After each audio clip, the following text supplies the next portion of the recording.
Oh, I messed with the chat. Hold on.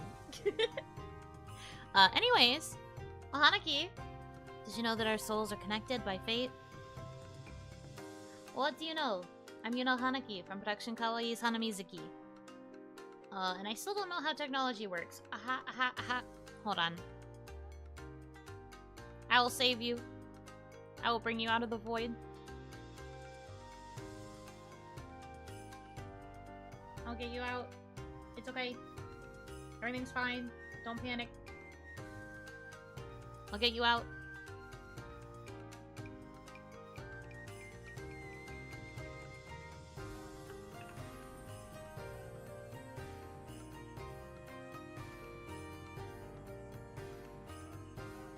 At least I think I can do it. There we go.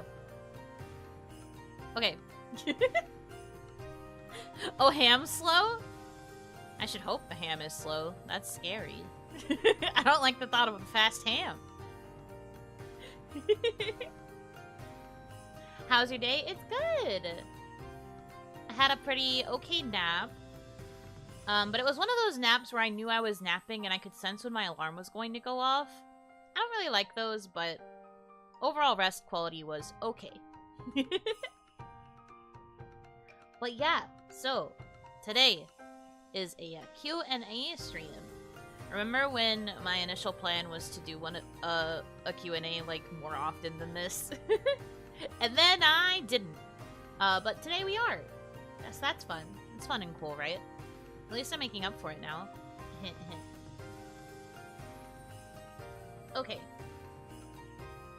So I did get a few marshmallows from the people who wanted to ask questions anonymously. I will pull those up. I also have to download them. Whoops. So that'll take a second, but yeah. Hope you guys had a good weekend, if I didn't see you over the weekend during my streams. Hope everything's good.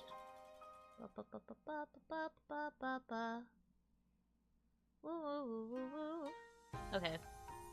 There's only a couple from the marshmallows because I don't know why, but there's only a couple. And that's fine. It's no biggie.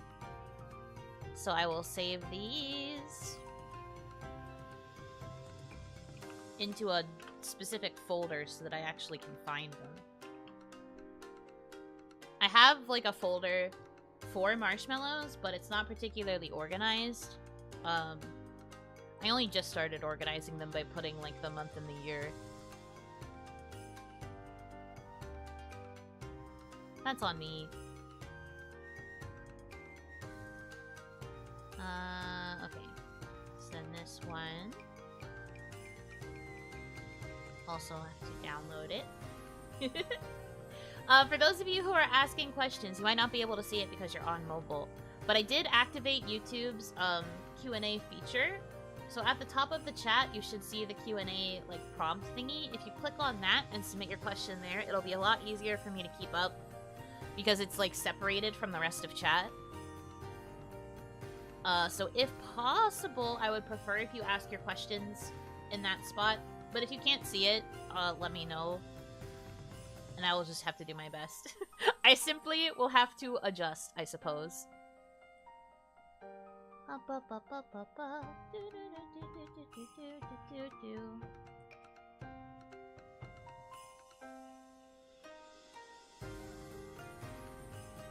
One of these I can't show on screen. I'll read it, because I don't mind, but like, I don't think I should show it on screen. I was very surprised when I saw it in my inbox, and then I didn't get the chance to ask management if it would be okay to answer, or if it would be okay to like say/show the text.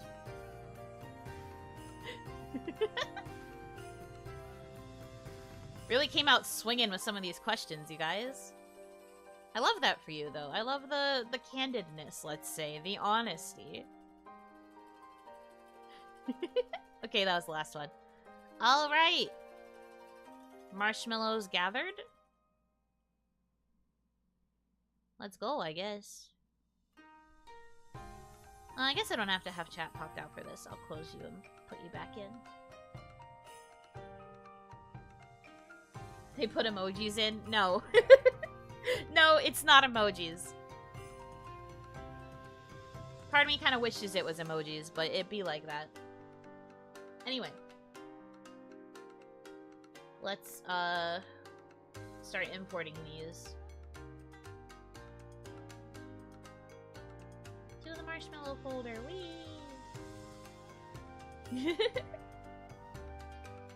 Where is it? There we go.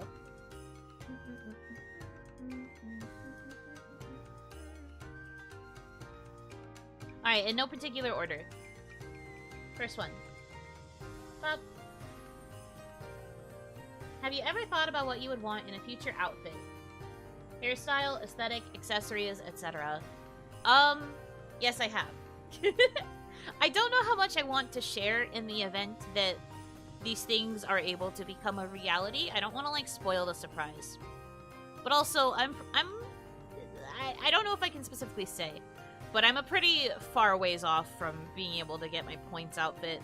And I'm sure you guys also know I am not close to 50k, so I am not close to the milestone outfit. I have it in my head, right, that I think the points outfit and the milestone outfit are, like, they have kind of different levels of seriousness to them, I guess, is how I'm gonna say it. So, like, to me, I think that the milestone outfit should be bigger and grander, and I think that the points outfit is the one that's kind of more, like, casual and more, I don't want to say simple, because it's not entirely true either, but I think that the milestone outfits are the ones that should be grander, or, like, fancier, sorta. So that's kind of how I'm approaching points versus milestone. That said, because I would be closer to getting a points outfit, I'm thinking more about the points outfit. I am thinking it's probably going to go more casual. Probably something a little bit more human passing. Should I ever leave Onigashima and, like, interact with the real world, right? I don't really think I can do it like this. It makes it very obvious that I'm affiliated with the Oni. So I think it would be nice to wear something a little bit more casual that would let me blend in. I think I've told this story before, but I'll tell it again for those of you who might not know it.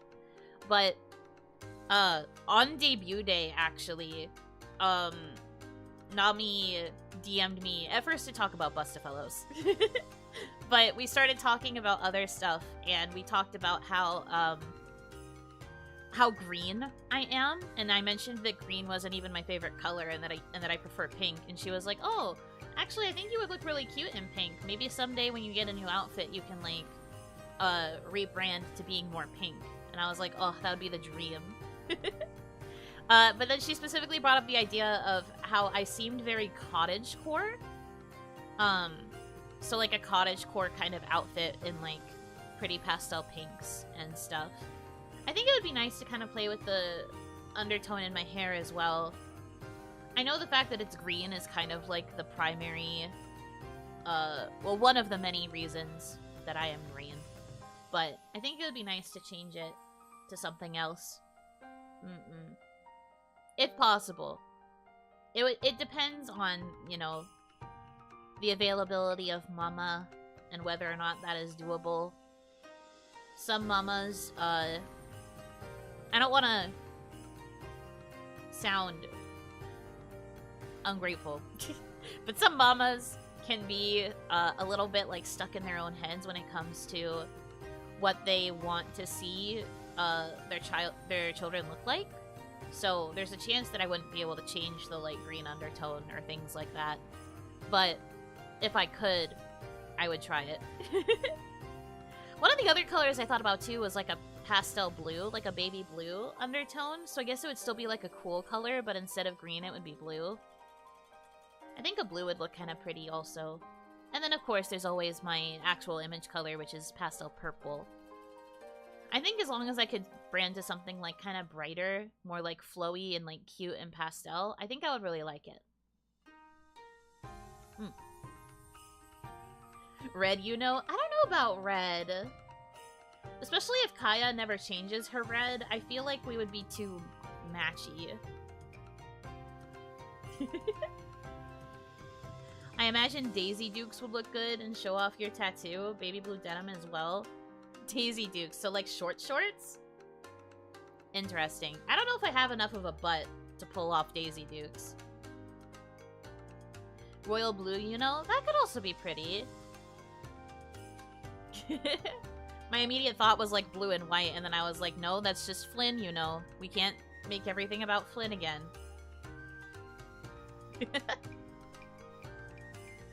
But yeah, I've had thoughts about like changing my color palette mostly.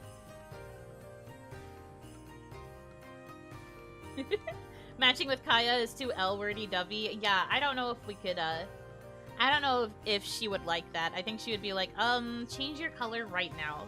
And I'd just be like, that's fair. Hold on, I feel like I'm too far away from you. I want to be closer. Hello. This is better, I think. I was just kind of standing there. Respectful distance, but... pretty sure you want to see the face a bit more. My Oni is always kicked up. Thank you, I appreciate it. I mean, I will not be the first to admit, but I think I am more blessed in the front than I am in the back. But who knows, maybe the points outfit would give me an upgrade. But yeah, cottagecore is kind of the vibe. That's the aesthetic, I should say. Accessories? I think it would be nice to get rid of, like, my headdress a little bit, because it's a little bit excessive. I think I'd like to tone it down a little. Maybe not like a sun hat, but, like... I do like hats, so that could be kind of cute. Hairstyle. I think I'd like to play more with short hair. That could be fun. Maybe something more wavy. Because I like wavy hair.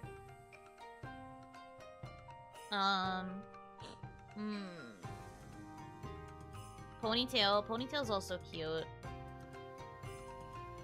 I don't know if I would go twin tails, but I could see maybe a single ponytail. I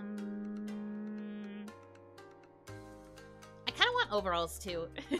I've said it before, but I really like overalls. I think, if we go back to the idea of, like, the Daisy Dukes, I think if I wore, like, shortalls, which are, like, overalls but with shorts instead of being, like, the long pants, I think that would be very cute. And then maybe, like, a pastel kind of, like, flannel shirt underneath with, like, rolled sleeves. Maybe they go to, like, mid-shoulder. I don't know what color it would be. Could be pink, could be purple.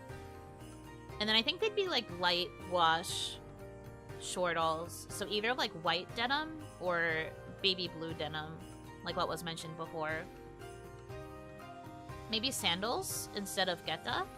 Just, like, ordinary sandals. I guess they'd be flat sandals, which would mean I'd be my true height.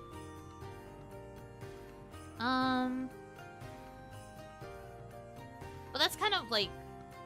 those are some of the thoughts I've had. But that's specifically about the points outfit. If we're talking about milestone outfit, I guess I'll say it because it's gonna be a while, I think, before we get to the milestone. And that's fine. I will work hard. I have this thought of getting, like, a masquerade ball gown.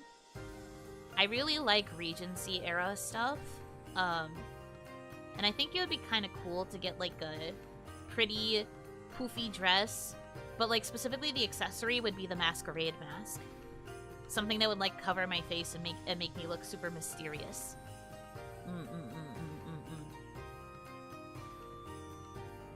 It would be something I could toggle on and off. For that one, definitely an updo. That one would have to be one of those, like, updo. Maybe not necessarily a bun, but, like... my hair would have to be up, for sure. But I want it to be, like, really full and, like, pretty. Maybe a butterfly-themed masquerade mask, since I've got butterfly motifs all over my current outfit. That could be cute. Hair up, not just the bangs. Yeah, if anything, the bangs would be down. But then the rest of the hair would be up. That's a thought that I've been kicking around a lot. I don't know why specifically that, but that's one of the milestone outfit ideas I have. Never understood what are bangs. Bangs are also called fringe, depending on where you live. And they are the part of your hair that's like short and covers your forehead. Not everybody has bangs. Bangs have kind of fallen out of style. Some people will let their bangs like grow out and just become part of the rest of their hair, so they don't have them anymore. But that's what bangs are.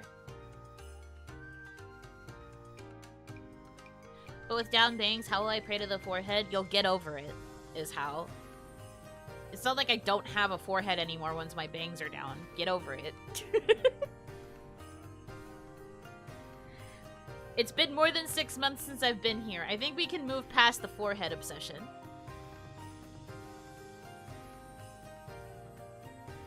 But yeah, those are the thoughts I've been kicking around the most. I can't guarantee that that would be what I get. Obviously, because like I said, it kind of depends on the mamas. Depends on a number of factors. But those are the things that I've been thinking about. In terms of outfits. This is a very long answer. I hope that's okay. Alright.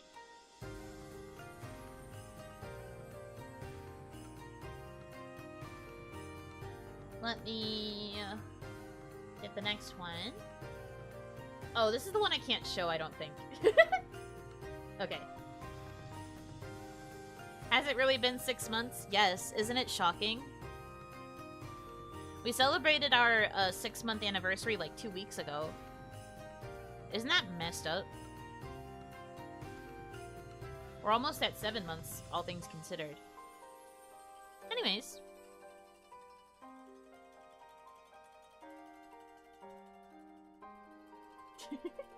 Zettai Yoiki's between the banks and the temples. No, it ain't.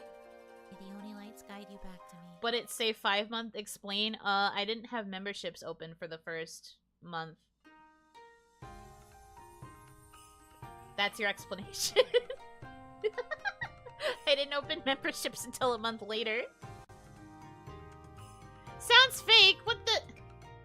I made a whole escape room to celebrate it, and here you are just forgetting that it existed. What the hecky? Rude. Okay.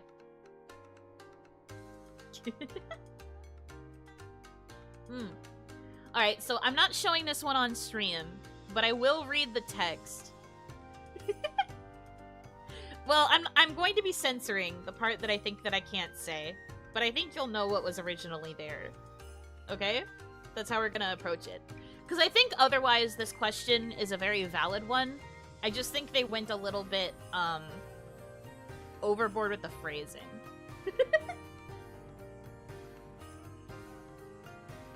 Are we good? Okay.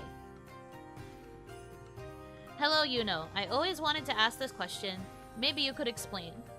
What's the point of ASMR streams? I don't understand why there are all those random sounds and silent whispering that you can barely hear anything, and everything is scripted. What's the point? Why are people watching that? Are we supposed to touch ourselves while listening to it, or what? Is that what's going on there? So, okay. I'm going to give you a very serious answer. An anonymous asker that I hope is actually present here. You can guess what word was there, right? It starts with an M. But anyways. Saw that coming from the first sentence. There's no shame, right? But I don't necessarily know Kawaii's rules about answering these kinds of things, so I don't want to push any buttons and get bonked. I meant to ask my manager, but we were talking about other things last night and I forgot. So, that is my way of coping with it, okay? I don't mind answering the actual question though. So, ASMR, I have to look up what it actually stands for again, because I am going to give you a serious answer. ASMR stands for Autonomous Sensory Meridian Response. It is a tingling sensation that usually begins on the scalp and moves down the back of the neck and upper spine. The reason ASMR is prevalent is because they're initially, right, the popularity was because people actually experienced ASMR. Certain sounds at certain frequency levels trigger that sensory response in a person. It doesn't work for everybody, and that's why some people can't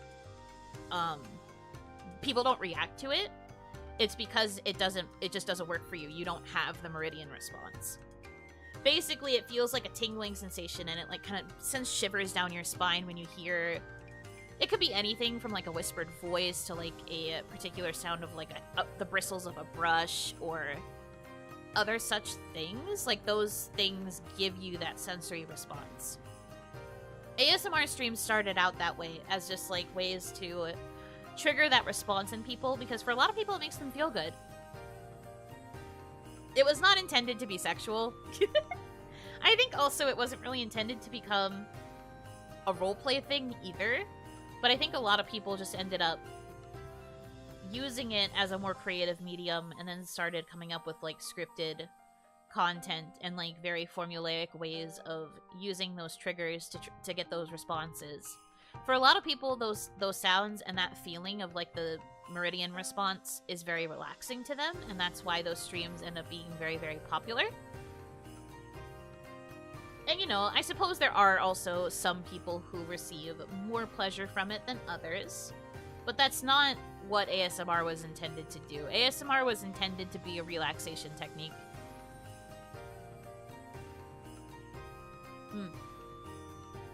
That's your very serious answer. That's what ASMR streams are technically for. Make me skeleton feel fuzzy. Yeah, it's something that just like, I don't know, it just gives you the tingles. I get a little bit of ASMR, but I only get it from like voice acting. I get it more so from voices than I do from any of the other like triggers and stuff.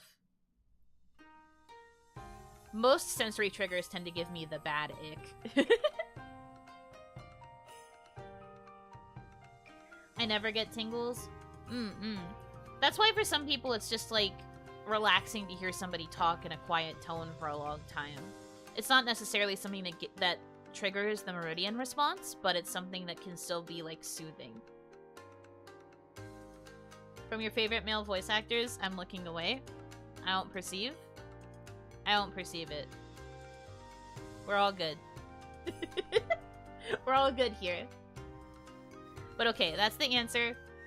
Next time I will get more of a green light from management before I leap into answering a question. I only enjoy ASMR after lengthy breaks. I get too used to triggers fast. That's understandable. I do think there's a way to kind of like overstimulate the meridian response so it's less effective. I do think that that is possible. I get tingles from some people but not others. That's why it's about certain like pitches and frequencies and tones and things.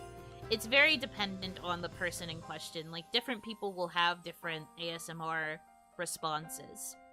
There are a few commonalities, which is why you see a lot of the same triggers used by the same people over and over, but each individual person, if they experience ASMR, different things will trigger it.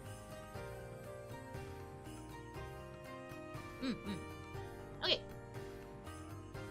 Next question. Whee!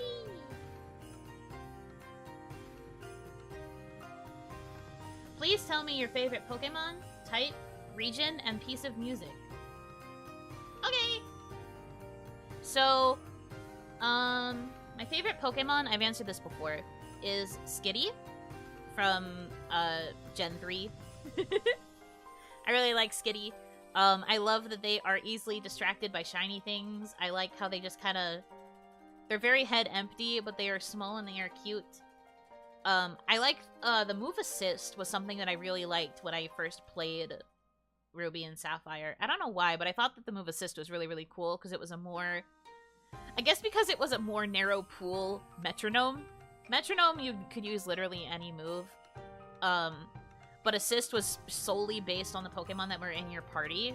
And I liked how it implied that, like, your Pokemon was borrowing power from someone else on your team. I just thought that was neat. My favorite legendary Pokemon is Jirachi. I really like the Tanabata theming for Jirachi. Also, Jirachi Wishmaker, the movie, I cry.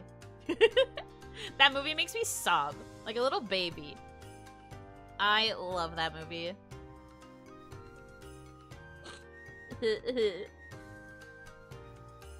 Chisaki Mono, I cry. Good song. Also, the fact that in the English release of that movie, they had the singer sing in both English and Japanese. Incredible. Gorgeous. Amazing. Popped off, I think. Actually, Jirachi is a mythical Pokemon. Okay, whatever. Mythical, legendary, they're the same thing. Don't get into semantics on me, bro. When it was introduced, it was a legendary Pokemon, so... Hup.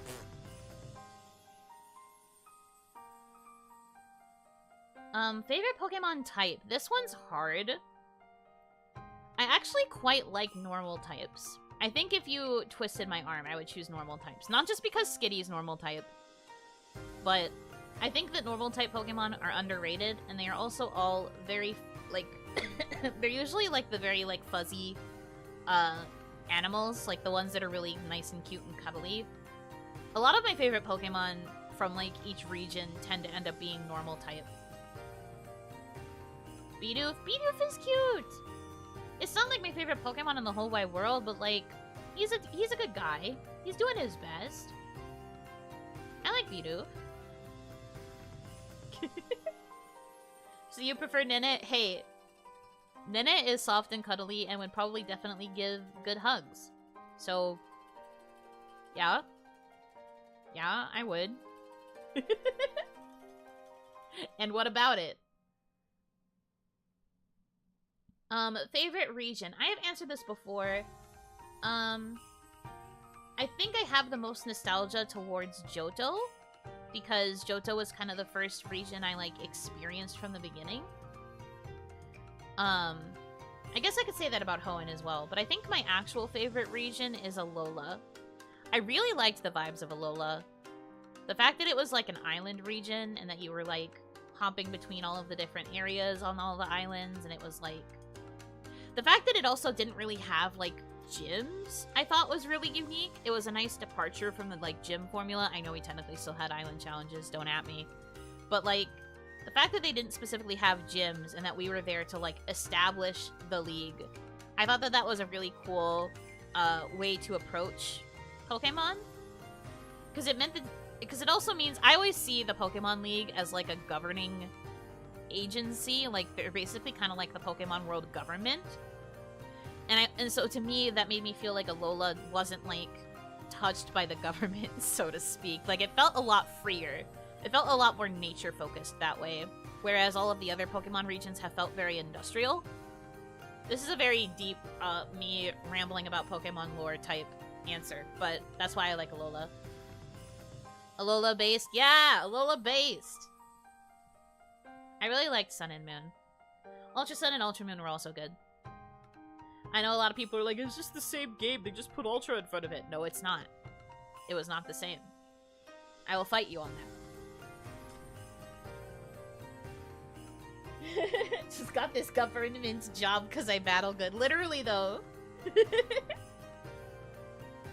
But, like, the champions have such an important role. If you pay attention to some of the Pokemon games, you have characters like Lance and Steven, like other previous champions who are, like, responsible for a lot of things throughout the entire region. Even Cynthia, to an extent, in Sinnoh. They're constantly traveling around the region that they are champion of, and they're, like, helping deal with, like, the crime syndicate. They're helping with, like, things going on in each town, like if a town is struggling with stuff. I feel like they are basically a form of government official. So that does make it kind of funny when a 10-year-old is able to beat the current champion, and that means they become the government official, but... I also believe in my head that that even though you start your journey as 10, by the time you get to the end of your journey, you are probably at least, like, 14, 15. You're not a baby. Like, I think time passes. It doesn't feel like it does within the game, because it doesn't really show the passage of time in a way that makes sense, but I believe that it would take a long time for a child to actually traverse their entire region. So there's at least a few years in there. Personally, my opinion. But again, I'm getting into my, like, Pokemon fanfic writer brain, and I don't know if we need to talk about that right now. I sound like such a nerd. Okay. But that's my favorite region. Piece of music? This is tough. Piece of music. No way Ash Ketchum isn't 10. Well, the anime is different. The anime logic goes out of their way to make Ash stay 10. I'm talking more about the game logic.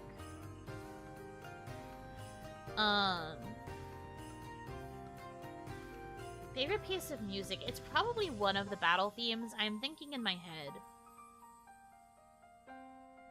I mean, is it a cop-out answer to say, Mirror Bee's theme? Because I feel like you have to like Mirror Bee's theme if you like Pokemon. It's just kind of a given. Like, you have to be obsessed with it to some extent.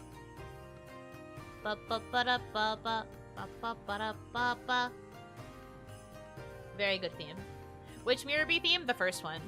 The second one's also pretty good, but I think the first one is more classic.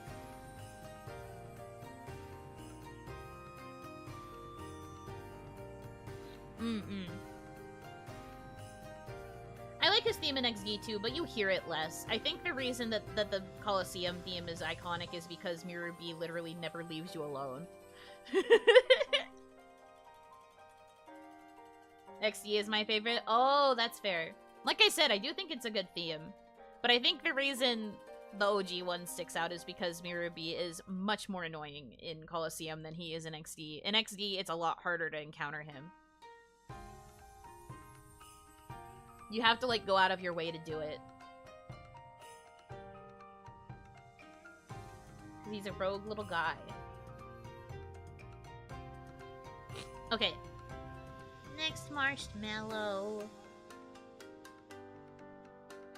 Person you hate has a banger BGM. Angrily throwing it back while you're battling him.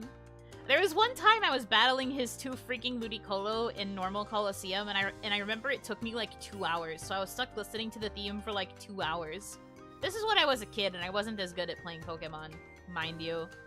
I'm sure if I played Coliseum now, that wouldn't happen to me, but back then, he was wiping the floor with me, and I was stuck listening to that theme for so long, and I was just like, bro, if I have to hear one more, like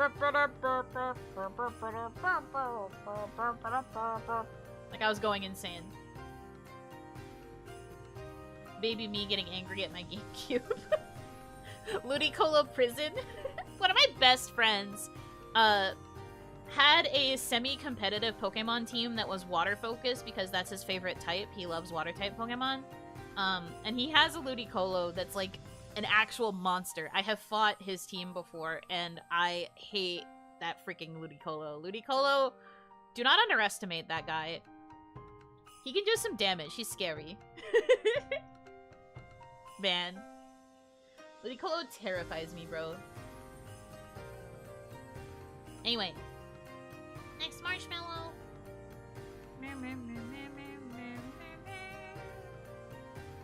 Okay. Hi, Yuno. Hi. Due to the recent amazing art in your tag, I was wondering, what is your opinion on spicier art? Spicier art, huh? As in, like, spicier than what has already been in there? Spicier art.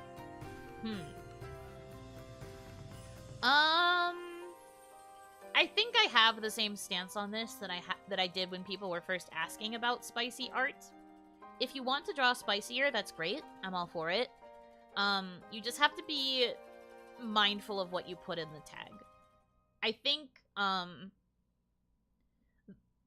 the art tag has to stay tasteful. If you're going to draw more spicy art, you probably should not tag it, is my thought process. Mostly because management sometimes peruses our art tags to thank artists for giving us art. And I don't necessarily know how management would feel if they saw a particularly spicy art piece in my art tag. They'd be like, what is Yuno encouraging her audience to do? That said, I don't care what you do, like, either with your own money or with your own art skills in your own time. Just, you know, if you're going to post it in my tag, be mindful. But also, you're more than welcome to post a slightly more safer work version in my tag, and then if you want, in the replies, you can link to like a Google Drive or something of the sort with a spicier version.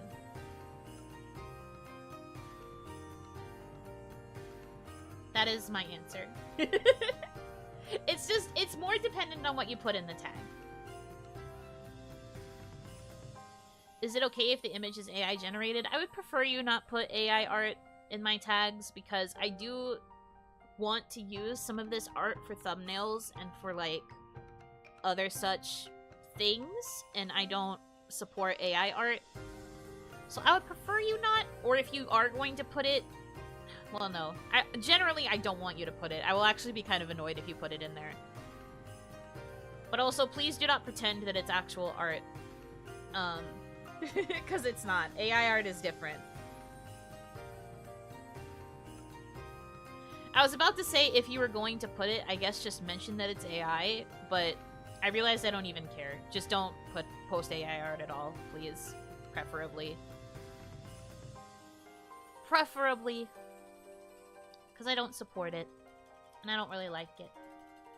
But yeah, in terms of spicy art, go crazy. Just don't go crazy in the tag.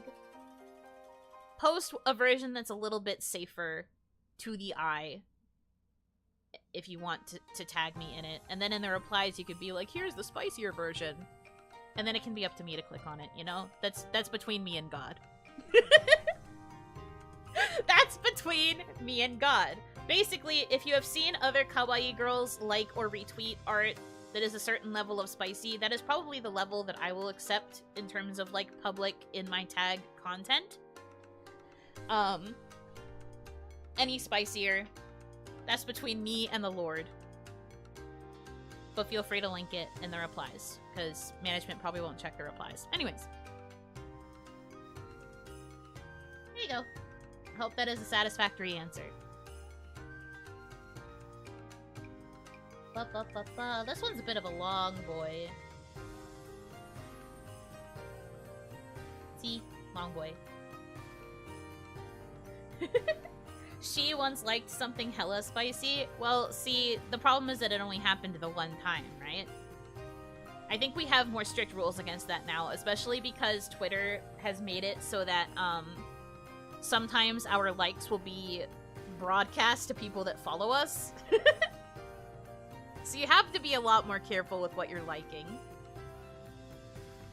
I mean, I'm definitely guilty of using my likes to just look at pretty women, but, I'm trying to be tasteful with it. You have to be careful, basically, because you don't necessarily want your likes to be blasted to your followers on, like, public TL. So, like, there's a reason it only happened, like, one time. Because Twitter is a website that wants to put everything you do on blast unless you pay for a membership. I will not, Mr. Musk. Anyway. This is for the Q&A stream. Wow, it sure is. I've always wondered what happens while a VTuber is on their starting soon screen. There is the waiting room before stream, which sometimes does not go live right away if the streamer is still setting up. But I assume that the starting screen is also for setting up, so I wonder what the distinction is. Essentially, what I am asking is, what do you do to get ready at the start of each of your streams? Thank you for your time. Also, Yuno is very cute. Aw, shucks, thank you. Okay, so obviously this answer is going to be different depending on the VTuber. My answer is not universal. So for me, there is a certain set of things that have to be done before I can hit go live. Or start streaming, as it says on OBS. So for me, that usually means making sure that the game is capturing properly, importing my chat link so that the chat shows up on screen, clearing up my daily goal and any other miscellaneous text that happens to be on screen. I will then also open up my model and make sure that the tracking is okay and turn on my light. And that's usually all the stuff I have to do before I start stream, and then I also will make sure that my model is in a decent position on the screen. Then I switch to the loading screen, and then I hit start streaming. For me, at least, while my starting soon screen is on, I try to only go for like 5 to 6 minutes. 10 minutes is usually the max, unless something happens and I have to leave it on for longer. Try to aim for about 10 minutes maximum. That gives people enough time to see the notification, or to like check their YouTube homepage and see that I am live.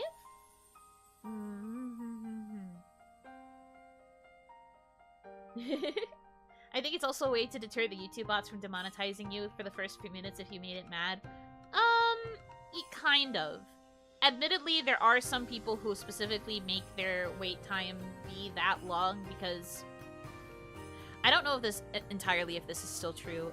YouTube secrets, potentially, with Yuno Hanaki. YouTube will kind of stop checking as heavily for swearing within the first, like, 10-15 minutes. So some people probably do leave their loading screens on that long, so that way they can immediately just not have to worry about censorship. I remember there used to be a big thing with YouTubers and content creators where they only censored the first like 5-10 minutes of their videos because that was when the bot was like looking the heaviest for like the swearing to demonetize it. And then once that period is over, it doesn't look as often. So some people let their waiting screen go that long so that they can swear. I can't believe you say all your swears during the loading screen. Yeah, it's just a ritual. I'm sitting there going beep, beep, beep, beep, beep, like I'm getting it out of my system. And then I come on and I am just a super say-so little Oni. But no, like, that used to be a big thing on YouTube. I don't know if it's still true. But yeah, for me at least, when I don't really do my usual getting ready ritual until after I've already hit the go live. So while my waiting screen is going on, usually the first thing I do is I go get water. I will refill my water bottle either with getting some more ice or just topping it off with more water. Because it is important to hydrate during streams. Especially because, you know, I was sick for a while there. So because I was coughing a lot, I needed water by my side. So I make sure that my water bottle's full. I have a pretty tall water bottle, so I usually don't have to get up to refill in the middle of a stream unless I'm really thirsty. But that's the first thing I do. I will also take care of other business. Sometimes that's going to the bathroom. Sometimes that's maybe getting a quick snack. I don't do that as much anymore, but if I'm really hungry at the start of a stream, I will also prioritize getting a snack during my loading screen. I also will check with Onimama to make sure that she's not going to need anything before I start stream, because I tend to stream for anywhere around 2 to 3 hours, and I want to make sure that she's taken care of before I start, so that I don't necessarily have to stop in the middle. Sometimes I do still have to stop in the middle when she asks me to, but I will make sure that she's good, so that usually means I have to go refill her water.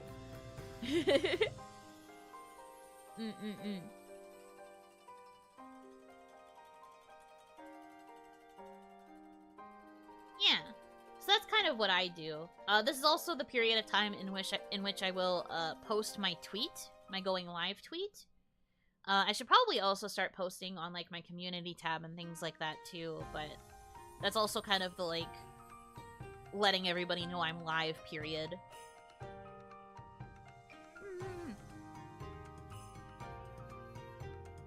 So at the very least, that's what I do. And then, like I said, I usually aim to have it only be for 5 to 6 minutes, but my max is 10. That's usually if I have to do something for Onimama. Yeah. That's about it for me. But it also depends on the stream. Some streams, I feel like I have to set up more than others. Like for Onimon, I usually, I can kind of procrastinate Onimon because I don't usually have to bring that much to the table. Game streams, I prep a little bit more, like I said, because I have to make sure that the game is capturing properly. Collabs take a lot longer to prep because everybody else is also doing their prep simultaneously. So those usually take a bit longer because everyone has to like gather into the VC. Then everybody's doing their prep at the same time, so some people are like getting up to go take care of stuff. So that can take a little bit longer too. Also, you have to make sure that everybody's models show up on screen properly. Gotta keep all that organized. Yeah. I feel like any longer of a loading screen, why not just schedule the stream later? Well, sometimes you can't help it, you know? Like, there was one time where I had to have a much longer loading screen, and it was because I did not anticipate the things that were going on in that moment. So, like, at that point I had already gone live, but then, like, the thing happened, and I was like, well, I guess I'll just stay on the loading screen for longer. What about for Oni-san? Well, Oni-san doesn't exist, so I don't know what answer you're expecting there. Stop trying to make Oni-san happen. It's not going to happen. Okay. That was the last marshmallow that I saved. I will check my marshmallows again a little later. But for now, I'm going to check the Q&A tab.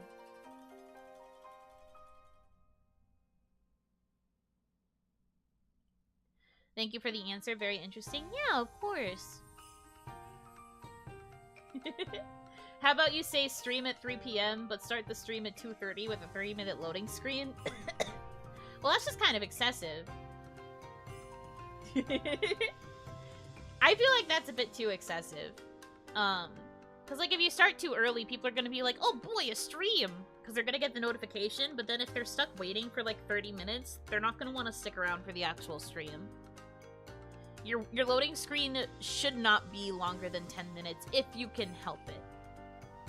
Like, at least when I had to have my screen going longer, I was technically still, like, at my computer. I just couldn't transition to my main screen. So, I was just, like, chatting with you guys in chat to, like, let you know that I was here and that it was just a matter of waiting. The problem with too long of a loading screen is that it kind of deters people from wanting to watch, generally speaking. Because they're like, when's the content gonna start? I don't want to look at this anime PNG moving around for forever. This sucks. And you kick the ground. So. Oh, your headphones died? Oh no! I hope you can get them fixed soon, or that you have spares.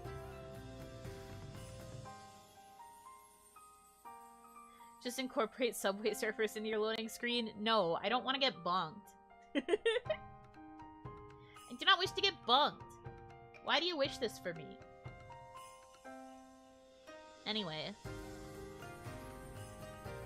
What happens if you're on the loading screen after 10 minutes is up? I mean, generally nothing. It's not like it hurts you. There's just a slight chance that people are not going to want to stick around if it lasts too long. I feel like 10 minutes is usually a good length of time for you to finish most of the things you have to do before you start a stream.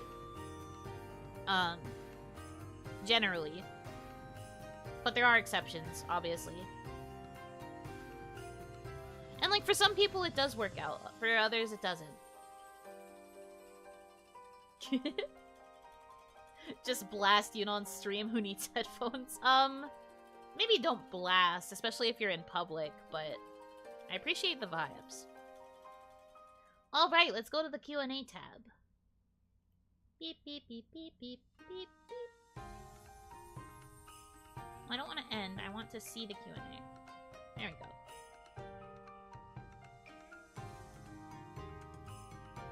Minimize this, please. The VTuber explodes at 10 minutes and 30 seconds on the dot. So true. The stream just ends.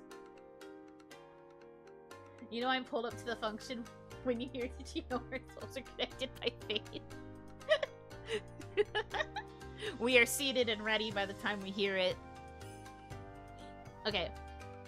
First question. Do you have siblings? If so, are they dateable? I've said this before, but I'm an only child. I do not have a sibling. I always wanted an older brother, specifically, but anytime I tried to ask OniMama for that, she'd be like, what do you mean? That's literally not possible. But I'm an only child. Also in terms of being a VTuber. I don't have any VTuber siblings. I am Prey Mama's first VTuber child. First and only. So no siblings. So sorry to limit your dating pool. An Oni child? Yeah, I don't. I am Prey's first VTuber child, as far as I can tell. I tried to look up if they've drawn any other VTubers before besides me, and I didn't see any. So I think I am their only VTuber kid. And also, I am just an only child, so there will be no, collaborations with sisters or brothers or anything like that. Do you want a sibling? I used to. Like I said, I used to want a big brother. I don't necessarily want one anymore.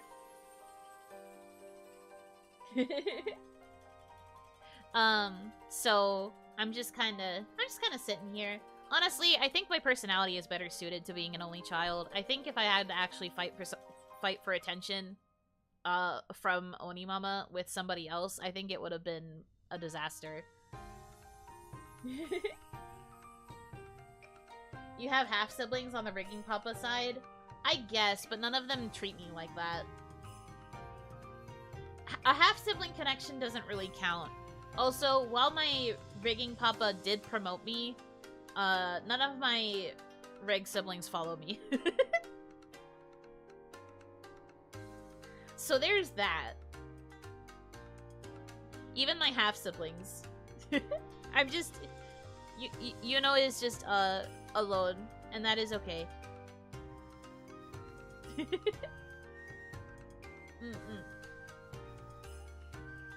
Okay. Next question. Did you know our souls are connected by fate? No.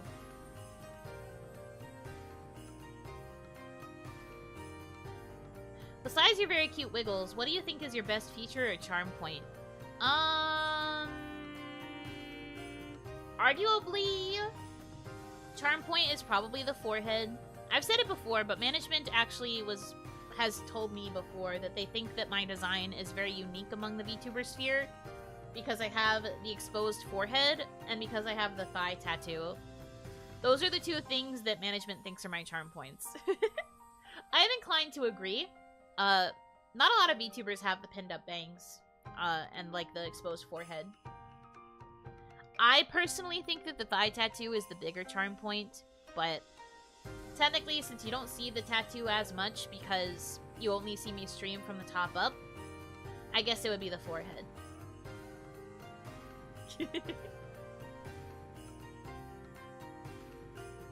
Sexy onna, that's me. But no, I've said this before too, but when I first saw the models, they showed us, I think this is okay to say, but during auditions, well, at least during the interview for me, they showed me all three models lined up, and like the first thing that drew me to this model was the thigh tattoo. I was drawn to the thigh tattoo before anything else. I honestly didn't even realize that she had pinned up bangs. I was just like, whoa, that thigh. Goes to show my priorities when looking at models. Smile. But yeah, my first impression was, woo, thigh tattoo, let's go. And then I got excited about the Ron model because it was pink, and I love pink.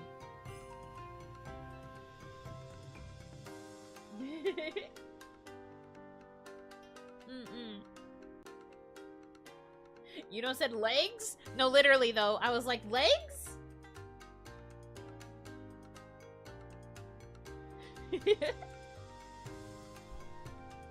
Do you choose the model or do they choose for you according to your personality? I think it's different for each girl.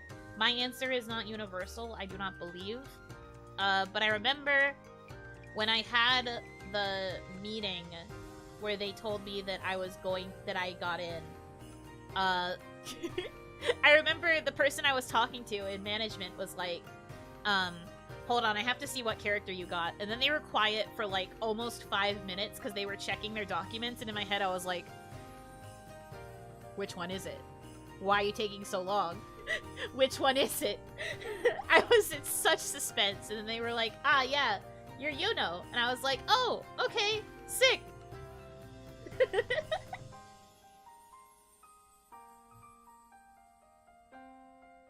Imagine getting the Kaya. I would have been surprised if I got the Kaya. I don't know if I suit it. I don't know if I suit Kaya's model. But I said before, I actually was kind of gunning for the Ron model. I really liked the Ron model because she looked kudere and because she was pink. I was kind of gunning for that one. My preferences were Ron, then Yuno, then Kaya.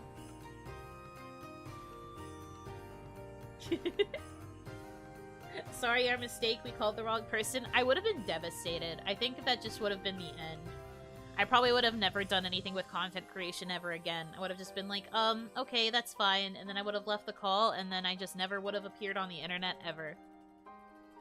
It would have been over. Instantaneously over. Ron isn't kudere at all, though, but the model looked kudere. It looked kudere to me, and that was why I had wanted it. If I had actually been cast in the Ron Sukiha model, I would have played her a lot more kudere. I would have been a very cool type. I had it in mind and everything. I had the voice ready. I was just like, I'm a solitary samurai. I find it difficult to get used to working with others. However, I do dream of getting to shine on stage one day. And perhaps, with these two, that would be possible. I was ready, okay? I was clocked in, I was locked, I was prepared.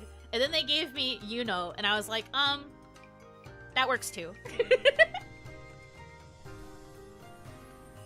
But that's what I would have been like if I was Ron Sukiha.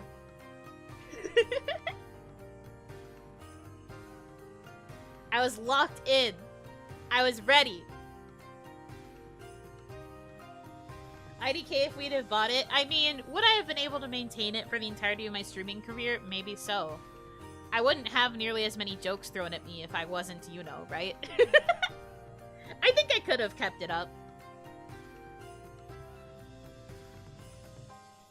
But that is the alternate world in which I was Ron Sukiha of Production Kawaii's Hanamizuki. But alas, I am an Oni.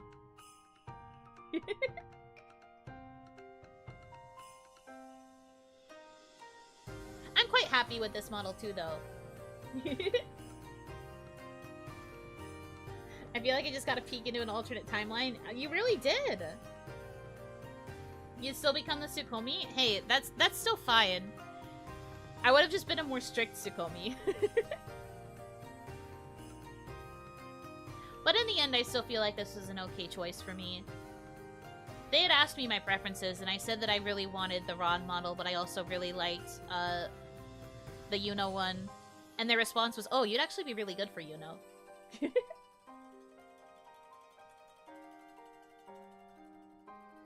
Yeah.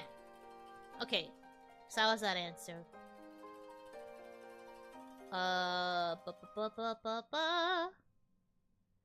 Who did you have as the alarm clock sound from Udapri? You remembered that technically if you ask me during this, I will have to answer. You remembered. That's funny. Okay. So it was Shokurusu. I used to have a big Hiroshimono bias. Less so nowadays. Not because he changed or anything, but he was my favorite. I liked him a lot.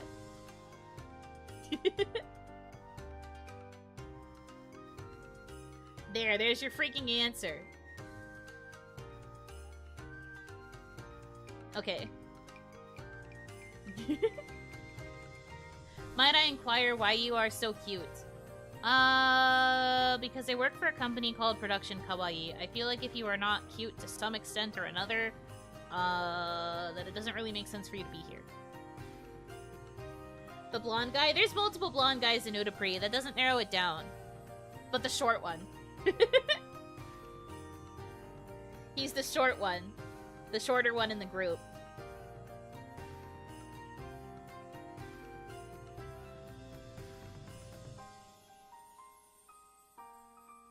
Corporate mandated cuteness, but like actually though.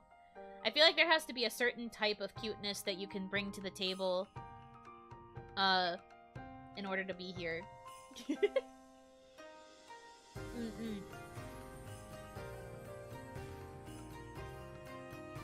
A short king for a short queen? Yeah. Yeah. Okay. Someone said hello, smile. Hello! Smile.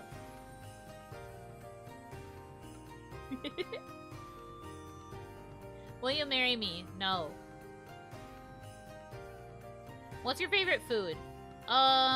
This answer changes depending on my mood. Favorite sweet or like dessert is ice cream. Favorite savory food, I guess right now is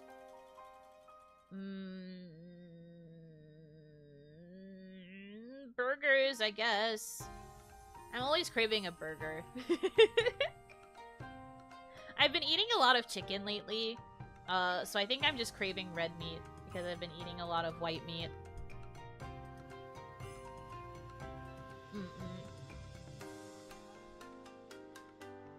Okay. Are you a bear? No. Real question. What's your favorite type of non-alcoholic drink? I love water. Very basic answer, but honestly, I do genuinely love drinking water. If I had to choose something that wasn't water, I am actually a very frequent milk drinker. I feel like that makes me a bit unique among people, because I feel like most people hate drinking milk, but I love milk. Milk is one of my favorite, beverages. Has been since I was a kid. I love milk. I also like, cranberry drinks, like cranberry juice, cranberry ginger ale, that kind of thing. I tend to go for, like, cranberry-flavored stuff. Good go-to. I was actually just thinking the other day about how much I want cranberry lime juice.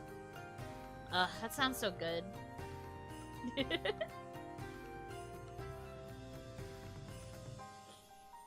Yippee! But yeah, those are the beverages I like. Oh, also, I always love a good milkshake. Oftentimes, I determine, where I get a burger if I can also get a good milkshake.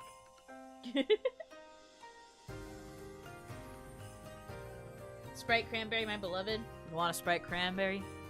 I've actually never tried Sprite cranberry, which is ironic because Sprite is one of the few sodas I actually tolerate drinking. I need to try that sometime, though.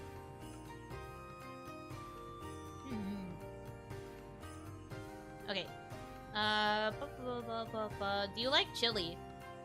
I only like chili if it doesn't have beans in it. Beans do not belong in chili. And this is a hill that I will die on. If you think that your chili needs beans, you are wrong. But a chili without beans? Delicious. Incredible. Mwah. Chef's kiss. You know, it's LeBron James. Huh, no, you found me out. Correct opinion, beans are whack. Yeah! Thank you. You understand me. They do not belong in chili. Reported? Nah. Nah. You need to be the one that's reported. You cannot tell me you actually like beans in your chili. That's wrong. Inherently. Just inherently incorrect. There's just no way. Nuh-uh. No. Beans? What the frick? That's what I'm saying! Don't put beans in chili! We don't need that. No beans. No thank you.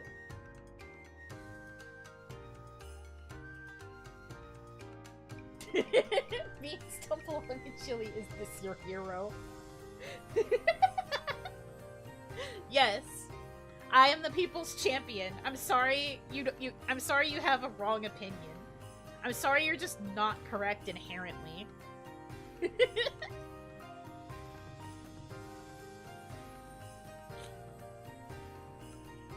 You are an Oni, so the beans thing makes sense? Yes.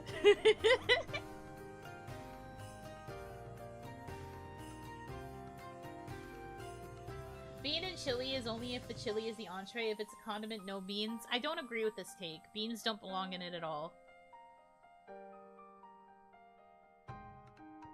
But you're right that if it's as a condiment, there should especially be no beans. If I am going to eat a chili cheese fry and you're telling me that there are going to be beans on top of my fries, I don't want to be your friend anymore. I don't want to go to that restaurant ever again.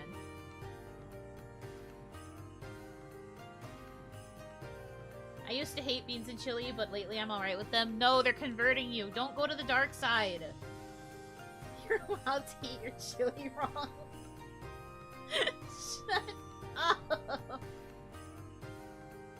I don't think I can support such chili blasphemy. Well, it's fine. This just means you get more chili if it has beans in it. And I get all the chili that doesn't have beans. I literally don't like the beans so much that I will physically pick them out of the chili if I am given chili with beans in it.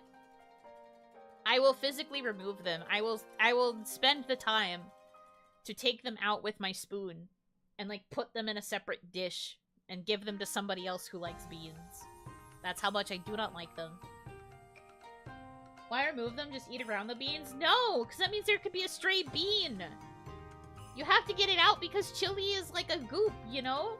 The bean could be hiding in the goop. The goop is full of secrets, and those secrets could potentially be beans, which is very icky and yucky and not good. Shaking my head. I'm moving on from this. I'm sorry you guys are wrong. What happened if someone likes chili but is vegetarian? Then you shouldn't be eating chili. The whole point of chili is like the beef goop, you know? I don't think I've ever had a vegetarian chili because I think it would be very sad. Not just because it would have to have beans in it for some sort of substance. But that just sounds like a very sad chili. Anyways. Like I said, moving on from this topic.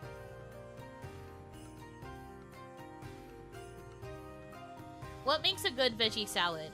Well, firstly, no frickin' beans. Okay, but for real. Good veggie salad. I personally really like my salads to have onions, and avocado. Those are two things that I like have to add to a good salad. I'm pretty okay with like basic salads other than that. Like I usually just get a chicken Caesar salad, which is like lettuce, chicken, croutons, and then like dressing, and that's about it. I really only dress it up by adding the onion and the avocado. Controversial take, but I think adding veggies would help. I mean, you know. Yuno likes your salad spicy. I love onions. Specifically red onions. I think red onions really add a lot of good, like, flavor to a salad. Very yummy. But Caesar salads are my favorite, and they are very basic, but that is okay. That is what I like. And that's why I add red onion and avocado. I also like to add tortilla strips if I have them. Or like some kind of tortilla chips so that it almost becomes like a taco salad. Yummy. But if we're talking specifically like veggie salads, I also don't mind like cucumber Cucumber is really good in a salad. What else? I'm trying to think of other vegetables. Probably corn. I do like corn in my salad.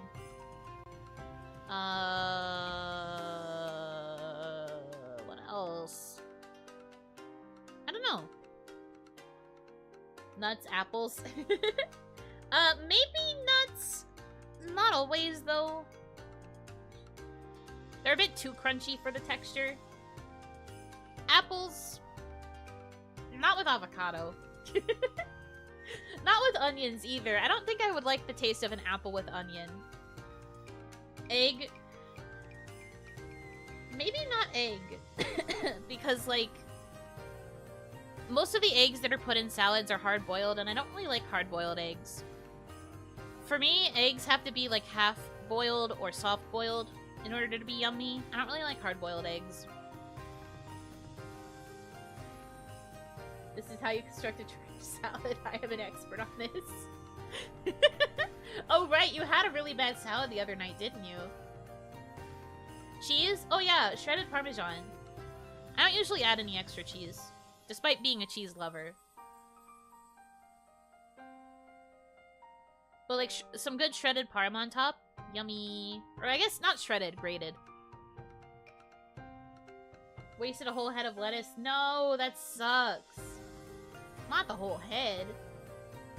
That was a big salad to be made into a trash salad. That's unfortunate.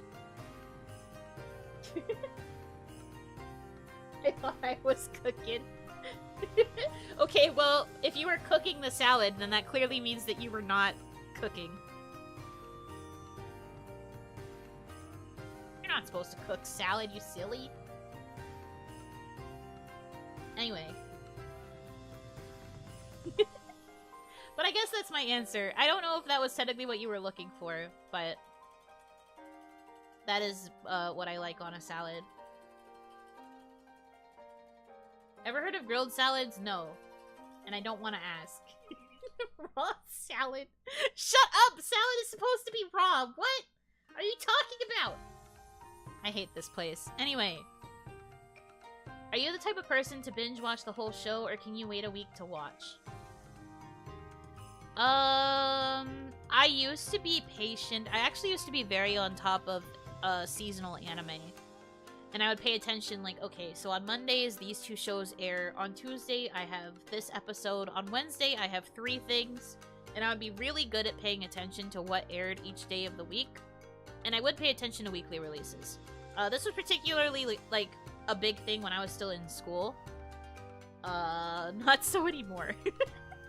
As I have gotten older in my old years of 200 plus, it has gotten a lot harder to keep track of things on a weekly basis. So a lot of the reason why I binge is simply because I will remember that I want to watch an anime, but I will not remember what day of the week it airs, and so I will end up missing a lot of episodes and then I have to binge. That's honestly why. It's not necessarily because I want to binge it. Though that is also true. I do like the instant gratification that comes with binging. However, the main reason I binge nowadays is mostly just because I forget to watch the thing. So it's easier to just wait until it finishes airing, and then I just watch it all.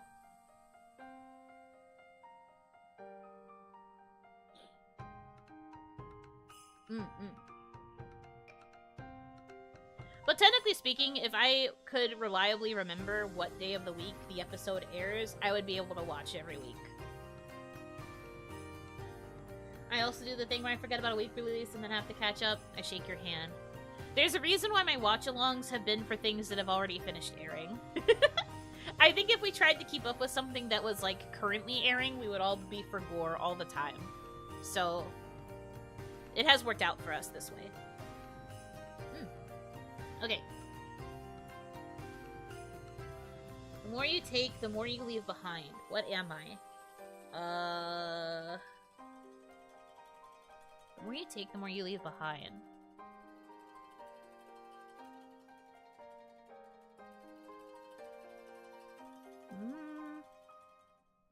Obviously, this is a riddle, but I'm not sure how to approach it.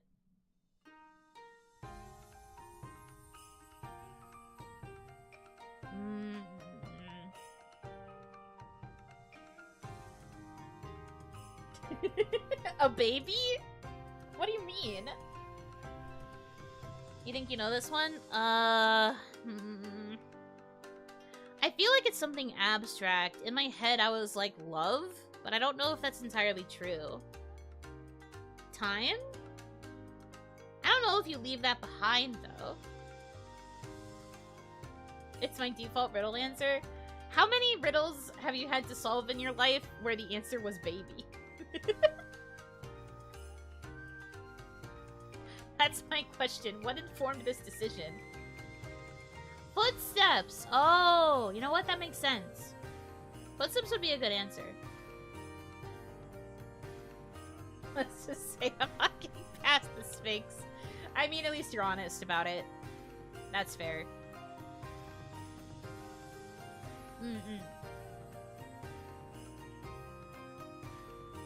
Okay. This is a weird question. Have you ever thought of rigging your model or getting it rigged all the way down? I don't know how to break it to you, bro. But, like, I have a full body rig. Like, I move all the way down. What do you mean? I don't... Like, the company... we get models with full rigging. Huh? Why do you think I'm not rigged? Why do you think I'm not rigged? I have full body movement. The only thing that doesn't really move is my feet, I guess. But, like, I have full body movement.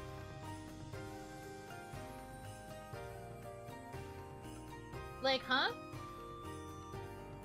What? Nice job, team. I do not think that was planned. I refuse to believe that you guys coordinated this. That doesn't make sense.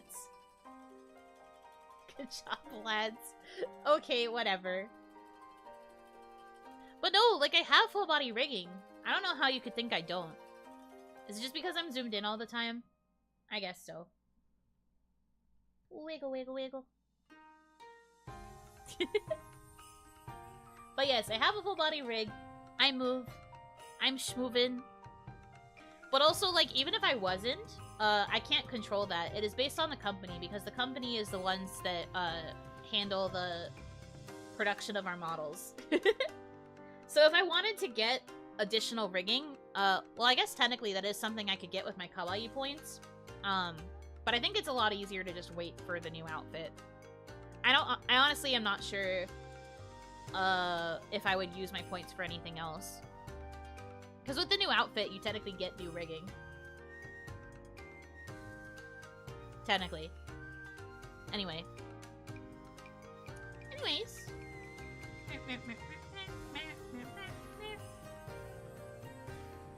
What do you do after stream?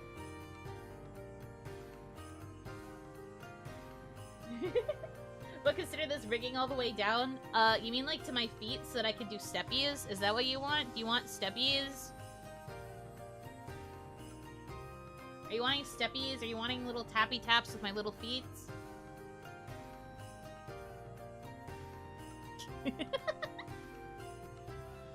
Not the immediate yes, please.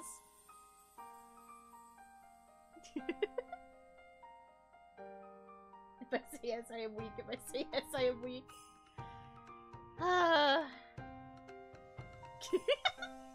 It's okay. I understand. I will admit, I was a little bit sad that I didn't have steppies either.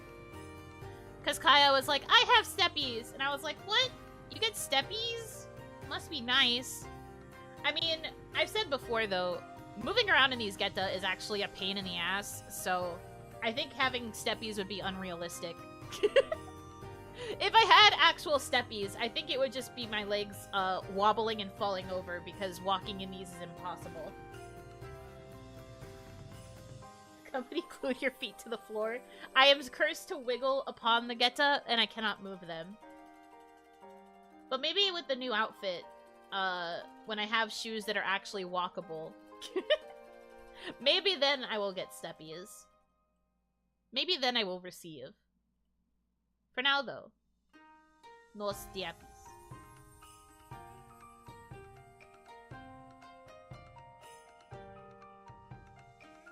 If you got steppies, it would need to be set up so you make the clonk noise. Oh, that would be so annoying.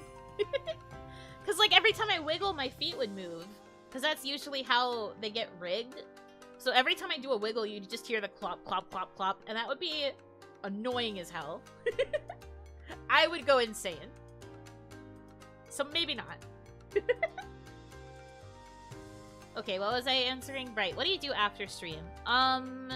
Depending on the time slot, usually when I end, the first thing I do is talk to Onimama about dinner, and then I am usually handling dinner for us, whether it be ordering food or figuring out what we're going to cook. So that's usually like the first thing I'm doing. I'll also check like social media. I'll check Twitter to see if I missed any notifications.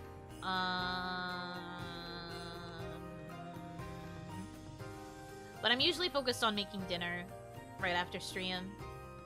And that usually takes like however long for food to arrive. Then I eat and I watch videos. I watch YouTube for a while. That's to kind of de-stress my brain. Oh, I should say, before I actually decide dinner with Onimama, one of the first things I do is I just kind of decompress. I sit and I like look at my monitor for a while. I admit it's a very dissociative action, but sometimes streaming takes a lot of energy out of me, and I just need to like sit in the silence. I'm not ignoring you. I'm reading what you're saying, but I have said multiple times if you want to ask questions, you have to put it in the Q&A tab. I do see what you're saying, though. Please do not act like I am ignoring you. I am not. But yeah, after I have that little period of silence, then I go and I figure out dinner and watch videos. I will sometimes play a game or two also. And then I'll like lurk around the Slack or the kawaii Discord in case anybody ends up doing like random call-in type collaboration stuff. I pay attention, you know, in case I feel like I have the energy to hop back in and hang out with everybody.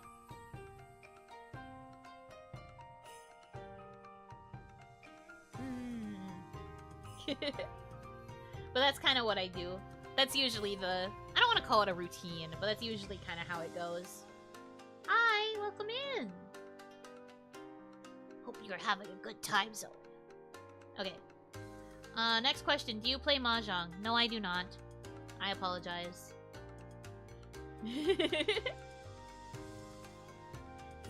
Okay, well, I've played Mahjong Soul once before. I felt like I understood the tutorial really well, and I was like, oh, okay, this is easy. And then I went to play an actual game, and I realized I forgot all the rules immediately, and then I did very bad, and now I don't play Mahjong Soul anymore. So that's my experience with Mahjong.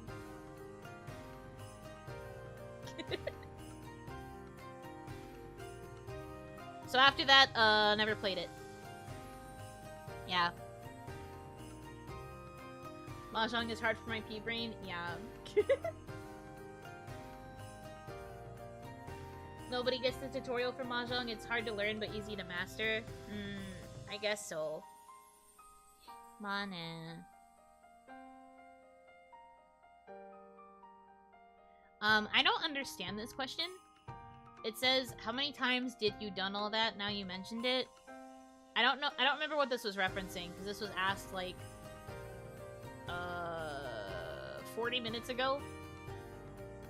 So, I'm not gonna answer it. I apologize.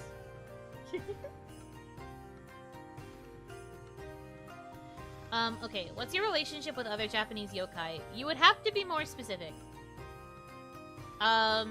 Because I can't articulate what my relationship is to other yokai unless you ask what specific yokai you want to know my relationship with.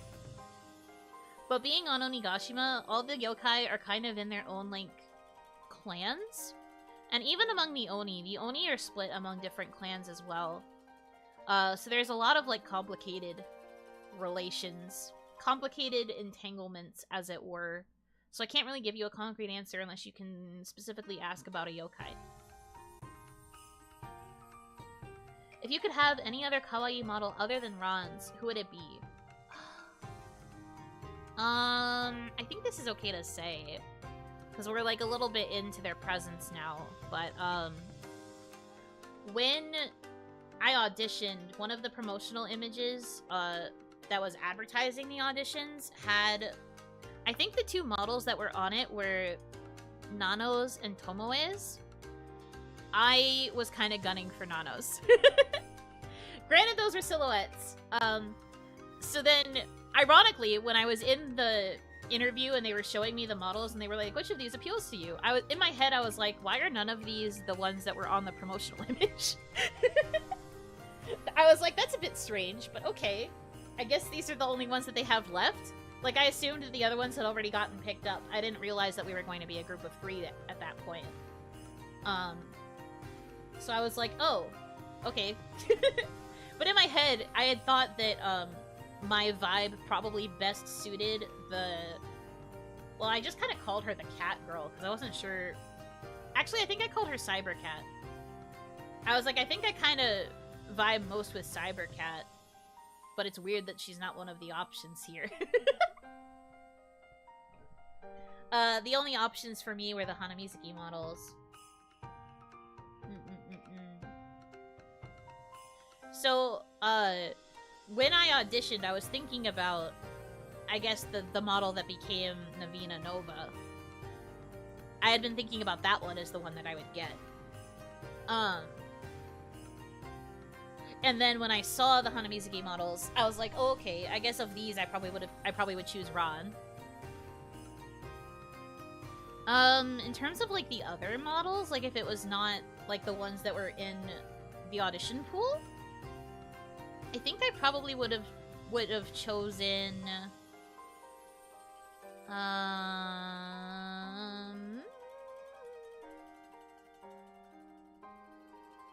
thinking. They all have such, like, cute models, but it's also very hard to see myself in those models. Do you know what I mean?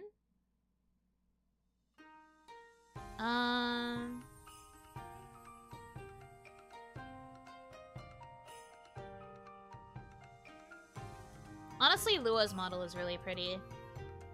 Maybe I'm also a little bit biased because Lua's mama also draws for Idolmaster. But I think, I feel like Lua's model is the one that calls to me the most out of all of the other girls' models.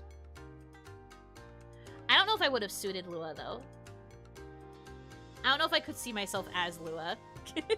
I don't think I would have played it the same way.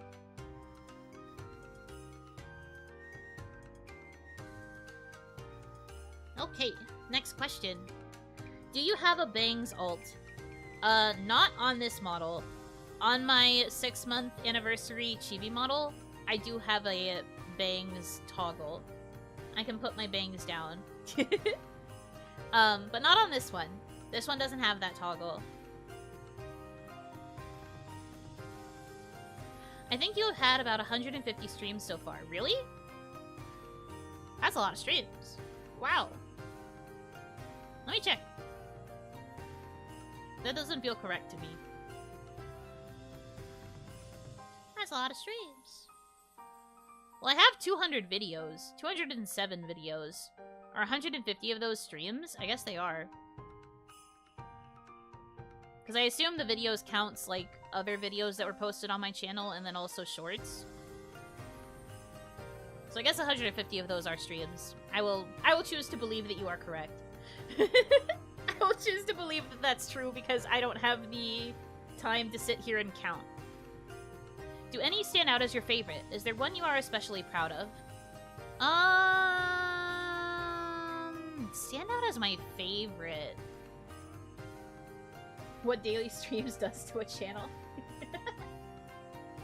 I did 200 videos but subtracted all the vids and shorts, but I'm not very smart, so it might be a little off. That's fair.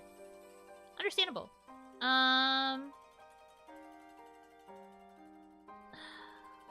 It's hard to pick favorites. The other thing about daily streaming is that I do feel like a lot of my streams kind of blur together. Not in a bad way. Not in a bad way. But I do feel like a lot of my streams blend together. So, in my head, In my head, it's kind of hard to differentiate all of them. I'm looking through right now, though. I put it in chronological order, so I'm looking from debut onwards.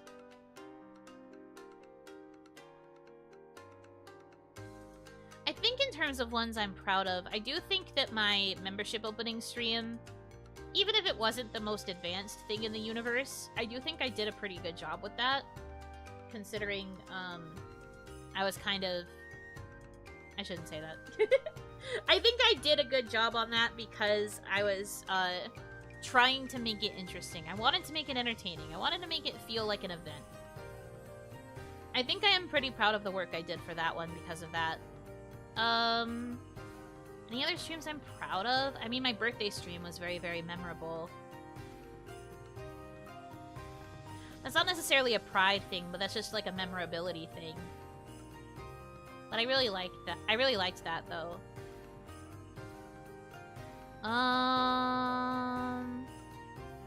I'm proud that I made it through detention. I actually made it through a horror game and I didn't die.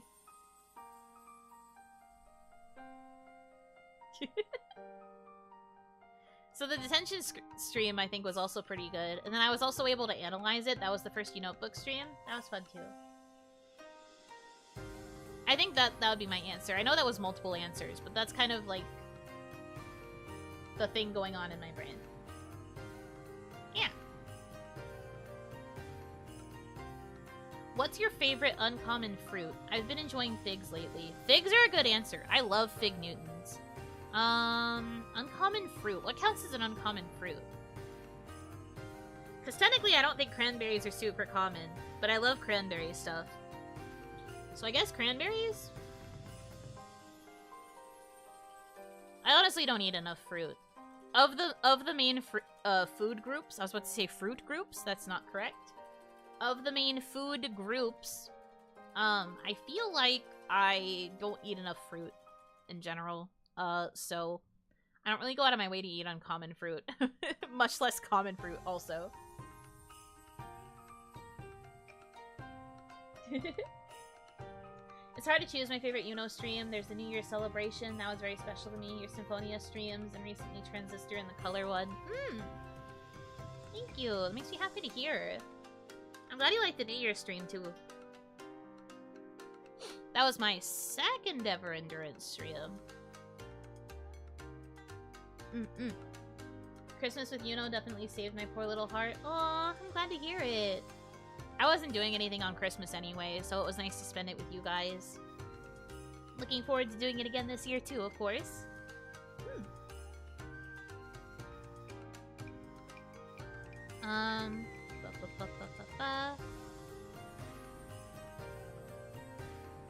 Are you a sock, shoe, shoe kind of gal, or are you a sock, shoe person?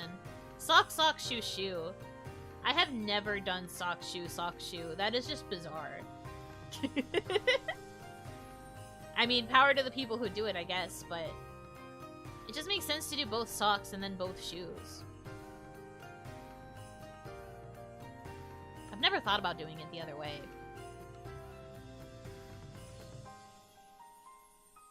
Hello, Yuno. I would like to ask if you are a strong Oni that exercises often, and if you do, what exercises do you like to do? Well, I am not a strong Oni. I am a frail and delicate flower, and the other Oni make fun of me constantly for being weak in comparison to them.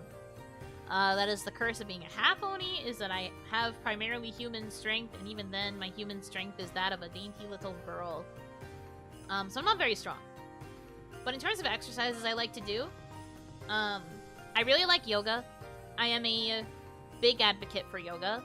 I like walking and jogging. I'm very much a stamina type person. Cardio is good. I like Zumba a lot, like dance-based exercise. Dancing is a really good way to exercise, in my opinion. It's also more fun, because you actually have a reason for listening to your music. Other than that, I don't really do too much exercise. I am a delicate little Oni. So noodle Oni? Yes. Unfortunately, quite noodle.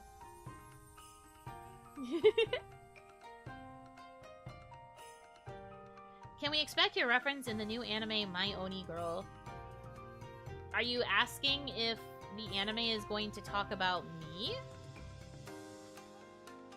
Or are you expecting me to talk about the anime?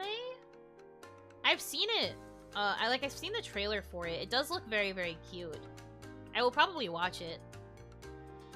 I'm curious about it, for sure. But I don't think it's gonna be about me. Get a VR headset, dance along to Beat Saber? No. I don't like VR. VR stuff will probably make me sick. VR stuff will more than likely make me sick. I would probably not like that. How is Onimama doing if it hasn't been asked already? She is doing okay. The procedure went well. She has a follow-up appointment next month. I won't go too much into the detail of what the procedure was. She's still got some bruising from it. We're trying to, like, wait for the initial, like, recovery stuff to happen, basically. Like, she kind of has to recover before we can really see if it worked effectively. And then from there, we'll be taking whatever the next steps are to make sure that she'll be alright. But she's recovering okay. She's mostly just been kind of tired. She's been just kind of slouching around. But I think she's allowed to. After everything that she went through, I think she's allowed.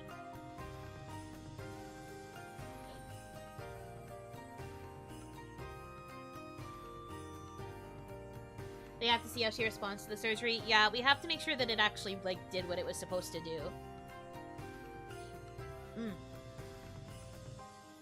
Onimama is our mama by proxy. I don't know if you want that. Onimamas can be a little bit scary.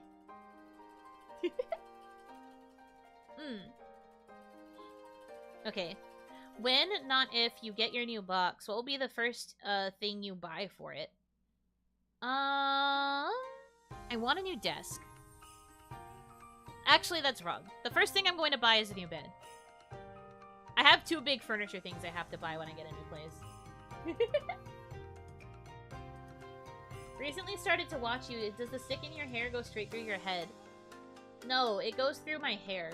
You can't really tell very well because of how it's, because of how it looks, but it's going through my hair. It's like a hair ornament. L desk or standing? You can actually get a standing L desk, so technically I could do both. But I think if I had to only choose one, I would choose the L, because I need more space.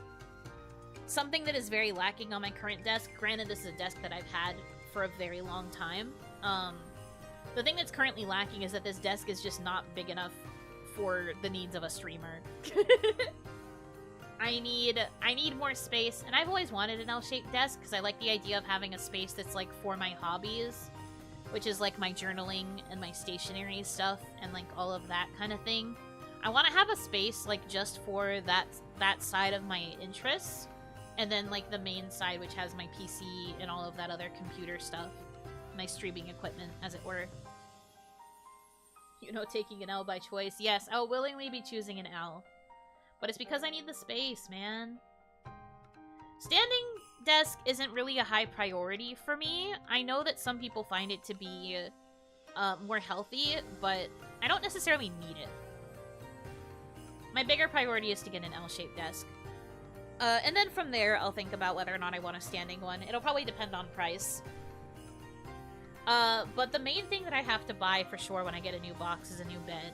The bed that I have had is one that I have had for a very, very, very, very, very long time, even more so than the desk, and it shows. I need a new mattress, I need a new bed frame, I just need a new bed. I need a big girl bed. Really bad. So that would probably be the first thing that I would get. Oh, thank you for the donation! $15 furniture funds. So true. $15 will get me so many furniture. Like, one pillow, maybe. Race carpet. So true. You're so right. But yeah, I think bed will come first, and then desk. I also need lots of shelves because of all the stuff I want to display, like my books and my anime figures and all that stuff. I need a lot of shelves. So my box is going to have a lot of shelving units because I have so much that's going to have to be on display. Oh, it's going to be so silly. Time to trade in the Lightning McQueen bed. Yup, it's time for a new race car bed. A big girl race car bed. Goodbye, Lightning McQueen.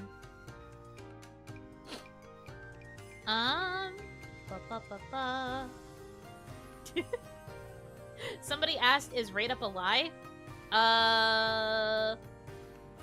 If I win the raid up, no, it's not a lie. If I don't win the raid up, yes, it's a lie.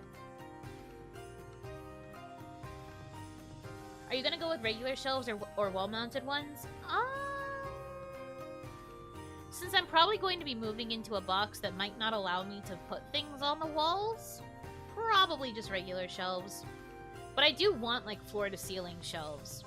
Like, I want very tall shelves. I also kind of want them to be a little wide, so there's a lot of space. They're gonna be very big shelves. That's the plan. Because I need all the space. I have so many books. You don't understand. In my current box, I have a bookshelf that is, like, super full of books, to the point where it's still, like, overflowing. And I still have, like, 3 boxes of books in my closet. I need so many shelves, just for my books. I can't even display any of my anime figures because there's no space on my current bookshelf. Moving with books is gonna be hell. I mean, yeah, but it's a sacrifice I am willing to make because I love my books, and I don't want to leave them here. Because if I leave them here, there's a chance that OniMama will get rid of them. And I don't want that because these are my books and I love them. Do not get rid of my books, please. This girl and her books, yes. Let me have my vices. At least I am choosing a vice that charges my brain. You know?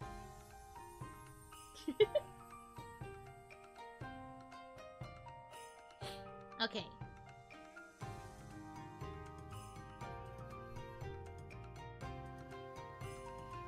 Might be hell to move books, but rather do that than leave it there. Exactly. Because, like, the thing is, right? OniMama is also planning to move around the time that I move. Or, like, whenever she gets the opportunity to. She's waiting for a specific opportunity to move. But, like, she's planning to get rid of, like, everything.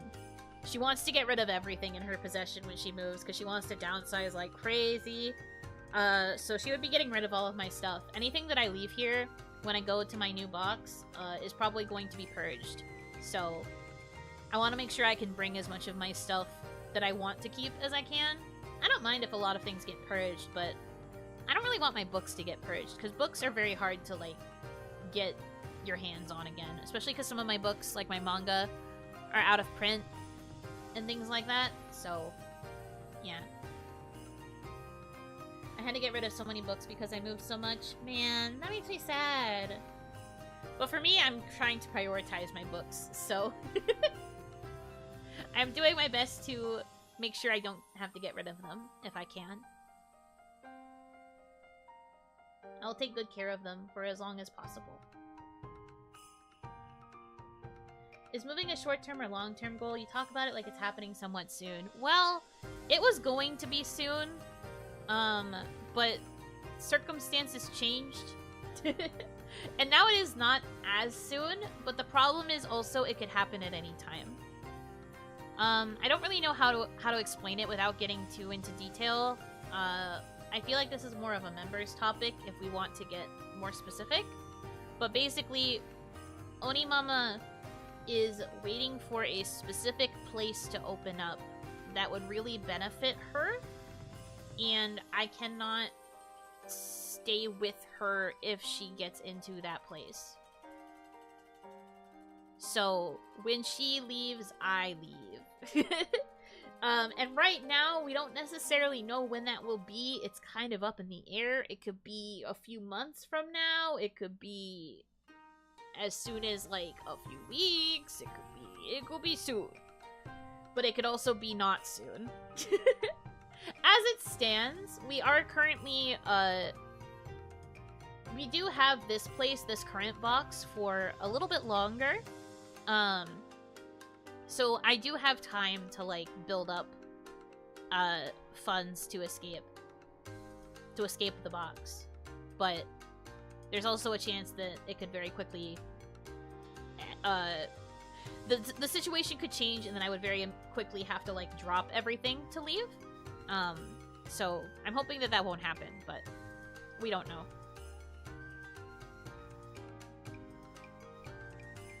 Yeah, basically, that's a good way to put it. She wants to open the box, but we're not sure when she's gonna open it. Okay.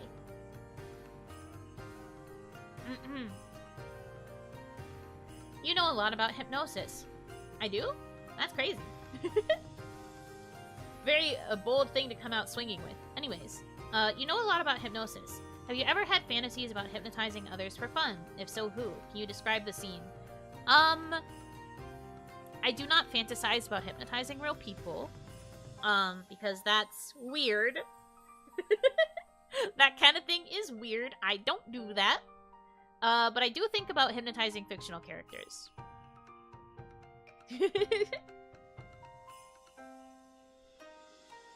I have had thoughts like that before. I usually think about it as, like, characters that I ship together, exploring hypnosis together. That's just kind of a fun thing for me, just a little fun thing. But 2D boys, all bets are off. Exactly. With 2D boys, all bets are off because they are fictional. I can do whatever with the silly little 2D guys in my brain. I don't think I'm going to describe the specifics of the scene, just because that would get a little bit, silly. Hypnosis is a love language, yes. Hey man, a lot of people use hypnosis for relaxation. I think that there is something inherently, like, you can use it for, like, the intimate act of, like, helping your partner relax after a bad day and stuff like that. Personally, it could be a form of love language. It's a way of showing, like, care and attention to your partner. Because you have to be focused on them during the hypnosis scene anyway, and you're, like, really attentive to their needs.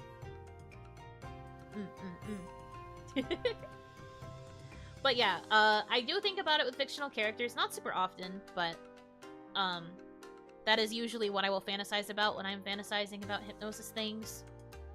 But I'm not going to describe the scene. That is between me and the silly little 2D anime boys in my head. But there's no shame in that, you know? I don't think there's anything wrong with being a little bit delulu and thinking about your favorite characters in that way. Sometimes it's fun.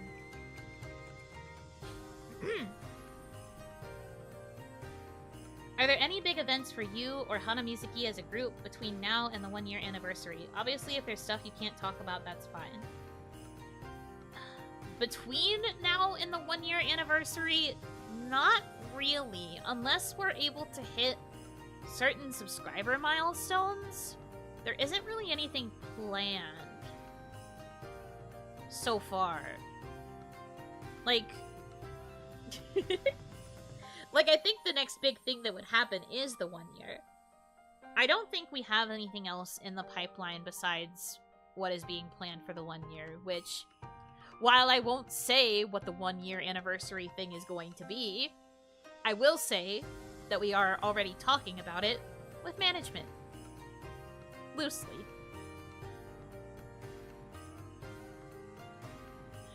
Leak? No. I will notn't. You cannot make me leak. I'm not the same as Kaya Nishikino. I do not leak the same way that she does. Kaya's birthday is the only thing in between that I can think of. That's true. Kaya's birthday is probably going to be the next big thing.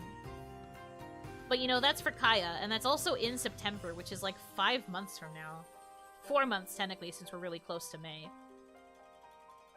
So we've got a while. There's nothing super big with Hanamizuki happening anytime soon, as far as I am aware. So, yeah. If you're looking for a big thing, you're either going to have to get all of us to our big milestones, or... Or you're just gonna have to wait until the 1-year anniversary.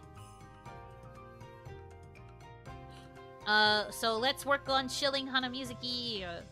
We exist too.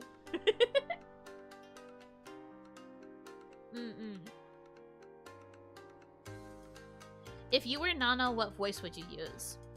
If I was Nano, I think I probably would have done something a lot more Genki, like something a little bit higher. I don't know what personality type I would have. I guess I just said Genki, which is kind of a personality type, but I think I would have had a lot more of an upbeat energy. Novena Nova, navigating my way straight to your heart. Something like that. I think there would be kind of a... It feels like you have to have like a cheerfulness to it. You have to be very cute. Not quite moe, but like there's something more moe to Nano than there is to Yuno. I feel like with Yuno, I'm talking about myself in third person, but like I feel like the way I present myself with this model, I am a lot more chill, a lot more relaxed, maybe a little bit more nerdy, obviously. But I feel like if in the Nano model, I feel like you have to have a very cheery vibe. I just feel like Nano is meant to be a cheery character. Like, she has to have a lot of, like, spunk to it. So I guess that's why Genki came to my mind first. If you could swap models with anyone in kawaii, who would you? Well, I was saying before, the reason I was being asked about Nano specifically is because when I auditioned, on the promo image, they only had the silhouettes for the Novena Nova model and for the Tomoe Carmine model. And of those two, when I was looking at the silhouettes, I was thinking about the Nano model. I was calling her Cybercat whenever I was thinking about the audition. So I was thinking a lot about Cybercat. And I figured of those two silhouettes, I probably would have gotten her. And then when I was in the phase where they were showing us the models, and they only showed Hanamizuki, in my head I was like, where are the models that were on the image? I was so shocked. I was like, huh? Okay. So, I remember being thrown off by that. The fact that those two weren't there. But, like, I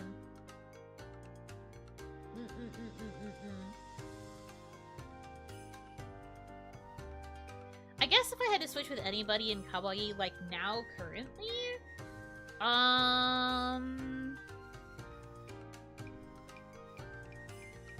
Maybe... I don't know. I think I would probably suit the... Maybe Mamie? Maybe Mamie? Or Hiyori? I think I could see my voice more easily coming out of the Hiyori model than I can the Mamie model, though. I think if I was Mamie, I would have had to go full moe, like super high voice. Mamie moo me mo! And I don't know if I could do that forever. I think Hiyori is probably closer to my vibe. Also, she has like the kind of peachy pink dress, which is a color that I enjoy. For me, a lot of the time, when it comes to like first impression of model, I would be like, it's based on color.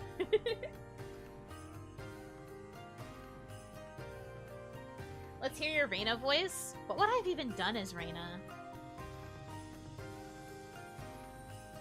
I'm not going to do a Reina impression for the record. This is what I would have done if I had the Reina Sun model. But I would have been like...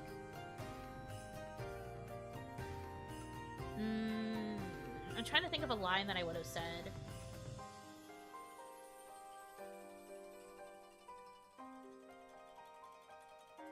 A smile brighter than the sun, but a heart darker than any demon. I'm Reina Sun!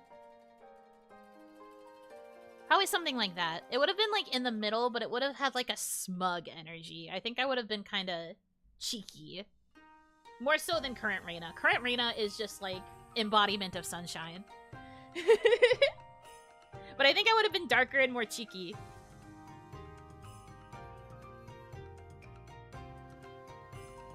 You're really good at this whole VTuber thing? I should hope so.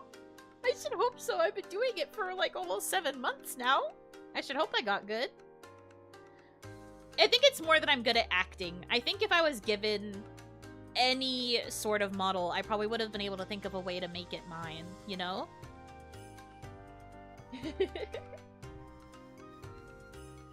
But yeah, actual Reina ended up being very much like a pure and sweet kind of sunshine personality, which works very well for the model, but... Flipping that question around, what kawaii girl do you think would best suit your model? Ooh, that's tough.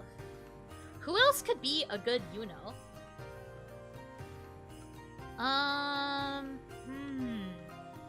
Who else could be a good Yuno? I'm thinking.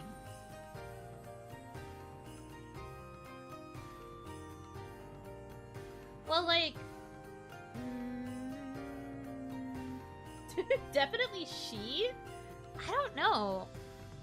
I'm not sure. I'm like looking at myself right now and I'm trying to think of whose voice could come out of this model that would make sense. Nami? Maybe not Nami. I honestly can't see Nami as anyone but Nami.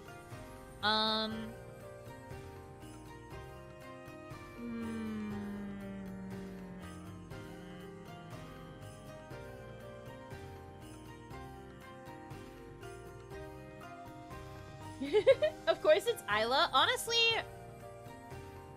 Isla might not do too bad a job. Ron? No, I don't think Ron could either. It's very hard. I feel like the way that I portray this model is like so distinct. I don't know who else would be able to take this model and like come up with something distinct. It would have to either be equally as distinct or... Oh, that's so weird.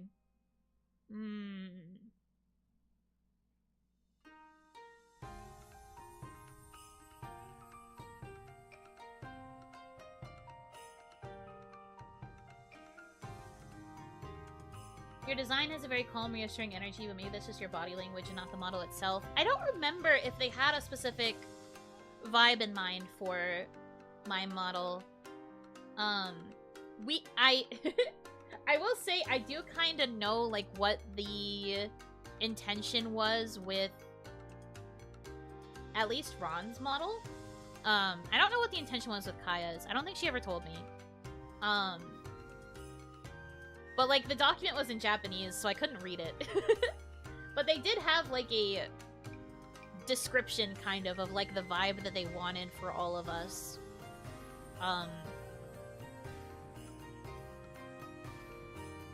The reason I said she is because she has a dark humor. That's true. I think she's kind of like nihilist humor would kind of fit the like more deadpan nature I sometimes have.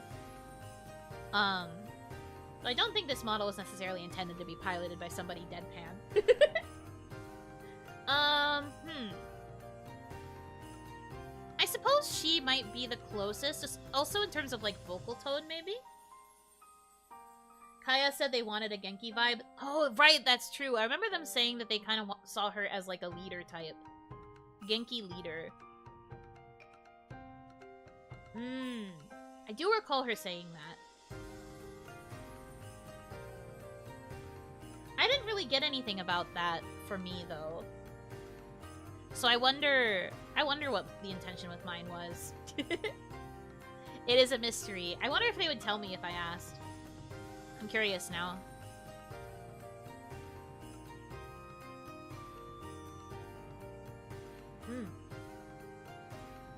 But yeah, I guess to answer the question, maybe she, but I think also, I'm sure one of the Ephemera girls would be able to pull it off too. Like, I was thinking, maybe it's because she always uses it, but I think Kohaku would also be a really cute, you know? Did you know that our souls are connected by fate?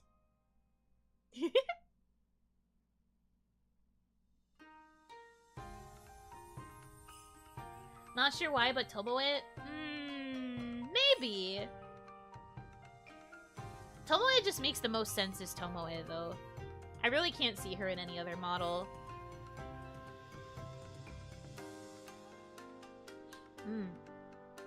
Interesting question. I had to really think about it. Okay. Next question. Who is your absolute favorite otome game guy? So, I have really only played 3 otome games so far.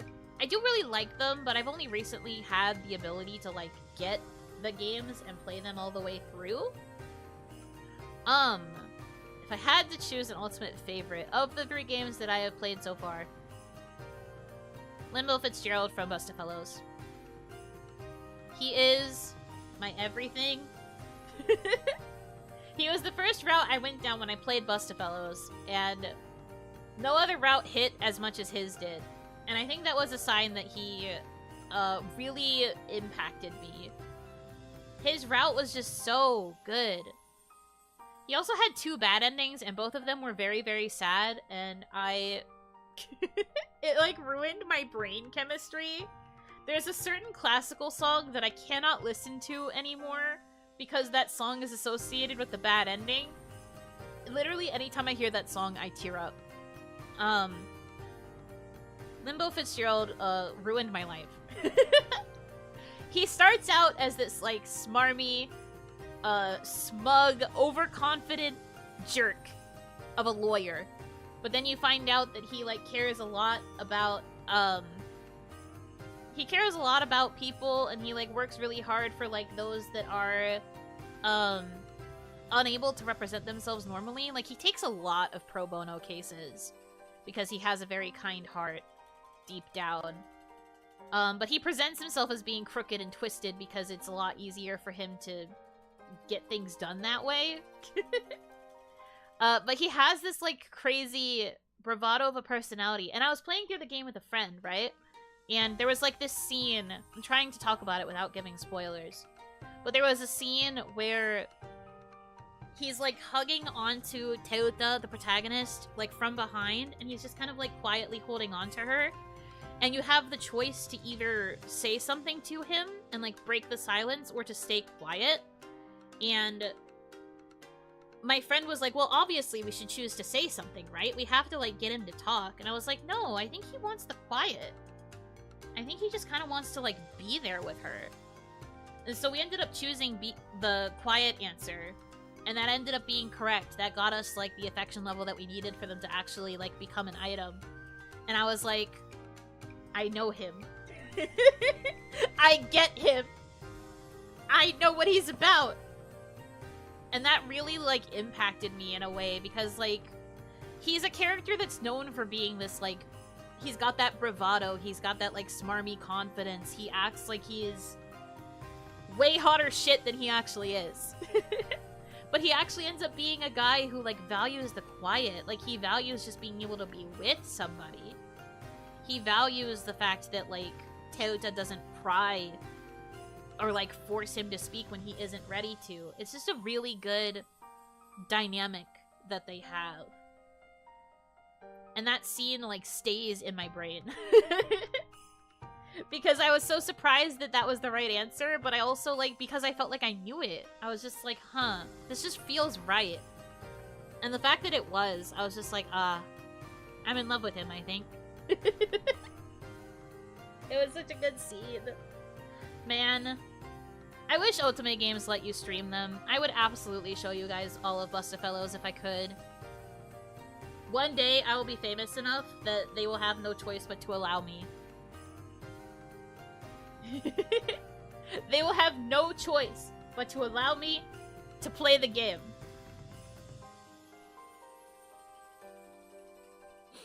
And I will do it. And that will be all that I play until we get through all of the routes. You don't understand. Helvetica's route was so annoying. I usually don't mind routes with the flirty characters, right? But his route was just so...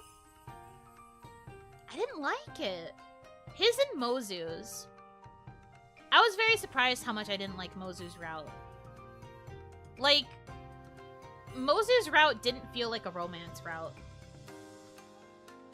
At least with Helvetica, there was a little bit of romance, but with Mozu, there was just, like, no romance there. There was no spark. There was no... I didn't really get, like, cute moments with them. Like, they were cute, I guess, but they weren't, like, romantic cute.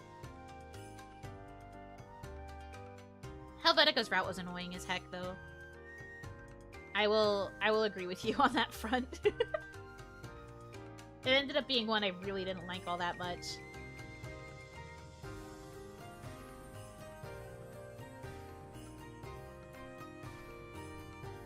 He's near the bottom for me. I think my ranking of those routes would be Limbo, Shu, Scarecrow, Helvetica, Mozu. Although Mozu and Helvetica kind of swap places for being bottom tier. I was very surprised the game didn't have Adam as a secret route. I guess Adam is just destined to be in the friend zone. Poor guy. But I had gone into the game fully anticipating that Adam would be the secret route character, and then he wasn't, and I was like, huh. Weird. But then you play the story and you're like, actually, maybe that's okay. Maybe it's okay that he wasn't the secret route. Anyways. So that's the answer to that question. I'm just reading that Bustapillows 2 might take time to be localized. Yeah, if you're reading about all the weird stuff that was going on with P-Cube. Yeah.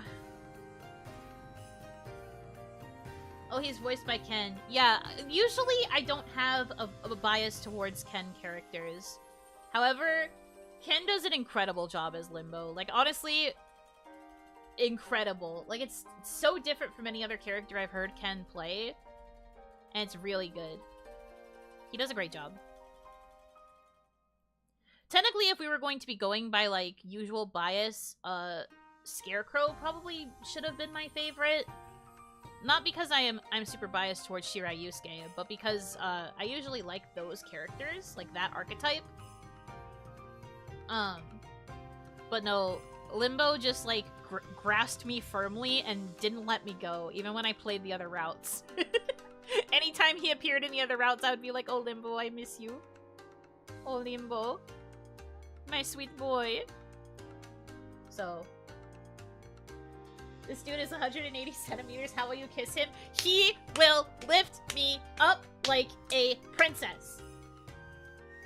He will treat me like a lady.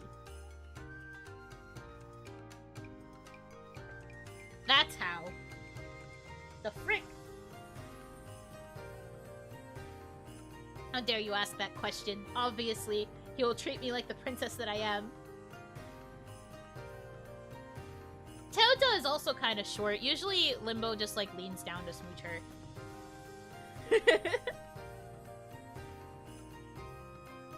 Pick you up by the collar with 2 fingers. That's mean!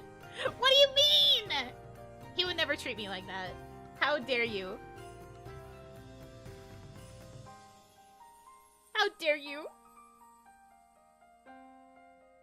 He'll pick you up like a dad giving your child helicopter uppies. I mean, he definitely would be the type to pick me up and put me over his shoulder like a sack of potatoes. That's true for sure. That is absolutely correct. But that's only to, like, tease me, probably. Why are you making me talk about my Yume fantasies? I'm gonna go back to answering questions now. Have you played any games with Oni in them? The most memorable for me would be Onimusha. I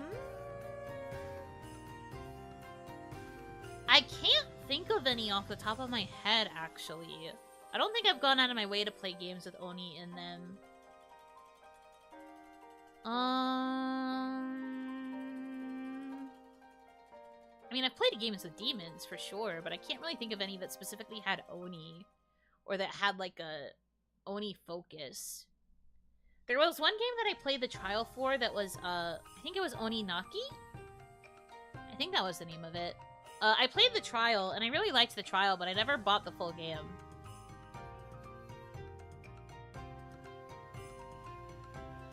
But I played the trial on my Switch. It was pretty alright.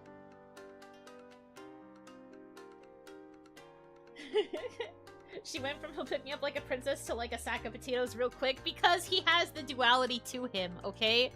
If it was for the sake of being romantic and smooching me, then yes, he'd pick me up like a princess. But if he was trying to make fun of me, or he was trying to just be a little shit, then he would pick me up and throw me over his shoulder, obviously. He would also probably, like, throw me down onto the couch for a tickle fight. Like, he's just that kind of guy. He's got the duality in him. He is both super suave, but also super annoying. And sometimes, that's okay.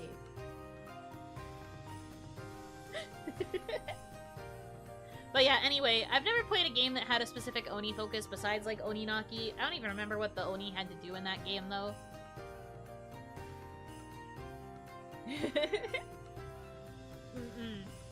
So I guess this means that I have to find more games that have the Oni in them to make up for it. That is the answer to that.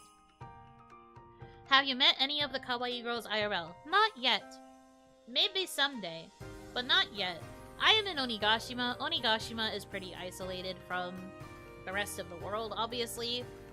So probably not until I can leave Onigashima. But, I haven't met any of the girls yet. I would like to, eventually, but it's just not in the cards right now.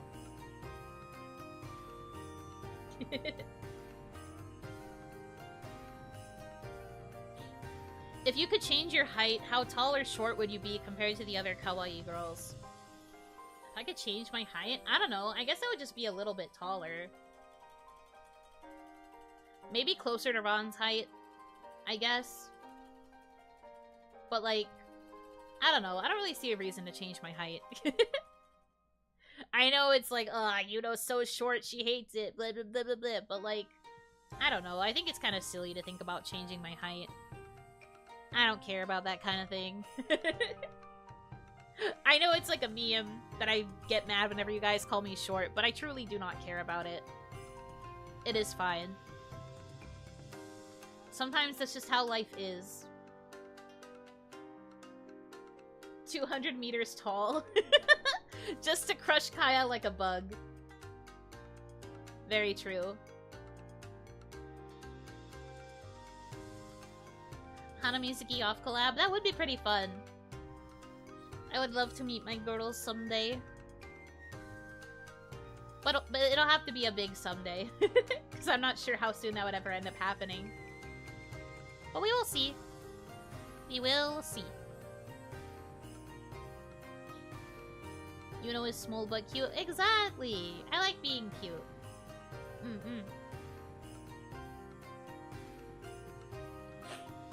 Do cat girls have 2 ears or 4 ears? Well, it's not a do, actually. It's just asking if the preference is for 2 ears or 4. I prefer 2. If you're going to give someone, kemono mimi, get rid of their human ears. It doesn't make sense for there to be two pairs of ears. Because it just means they hear extra well, or that one set of ears is for decoration only. So, nah. I would go for 2 ears. I just think it's cuter that way, also.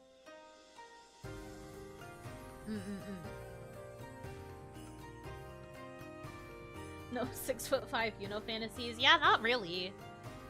I don't want to be crazy tall. If I was going to change my height, it would only be to be a little bit taller.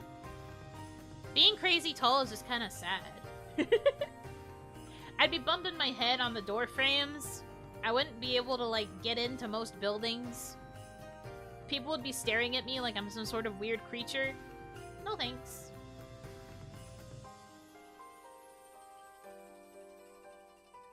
It's a personal pet peeve when they have multiple ears. Exactly. Like, it doesn't make sense.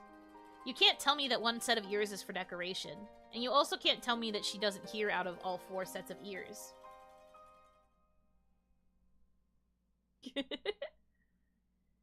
I agree. If you're going to give them kimono mimi, you have to commit. don't chicken out by giving them human ears also. And then the last question in here is about my age. I am 222.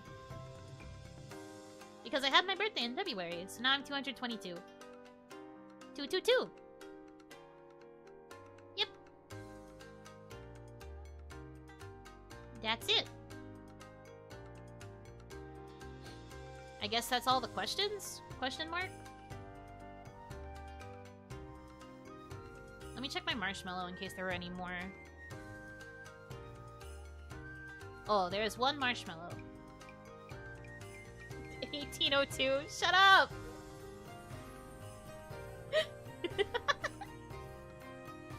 What a good year. Yeah. Yeah, it was.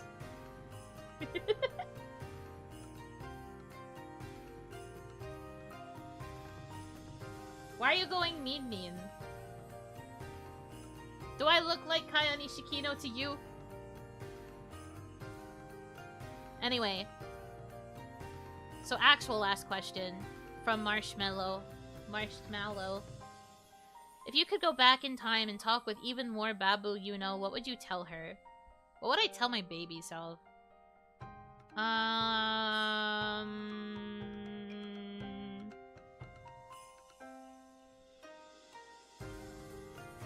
I think I would probably encourage her to write more. When I was younger, I was quite shy about my writing. Especially when I was like a babu, if we're talking about like super baby mode. When I was like a baby, I was very shy about my writing. I thought it wasn't very good. And I like never shared it with anybody. And for a long time I like didn't pursue it because I thought that there was no point to it. Like I thought that nobody would want to read anything I ever wrote. But the problem was that back then, because I was so shy, writing was like a crutch also. Writing was like one of the few ways that I felt like I was capable of actually expressing myself in a way that was like coherent. So I think I would tell my younger self to keep writing just in general, or to like not be afraid of telling stories. Because like I literally basically do that for a living now. Because I get to tell my story, and I get to, like, write things for other people. So, like, clearly this was a skill that ended up benefiting me when I got bigger. Although I don't know if she would believe me. I think she would just be like, what do you mean you're an anime girl?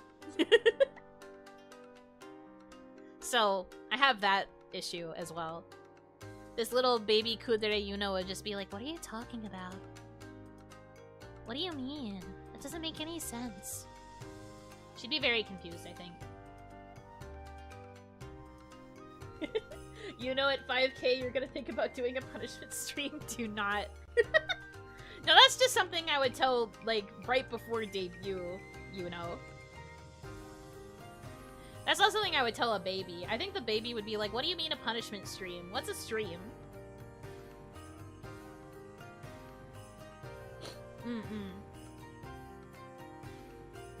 You say that like you'd be able to pull her away from the book she's reading. I mean, she would listen. She just wouldn't understand, probably. And she'd be like, you're weird, and then go back to reading. You know, can I ask you a question? Yeah, you can. You have permission. Admit it, are you the actual author of My Immortal? No. I think if I was the actual author of My Immortal, I would have worn it like a proud badge of honor on my chest.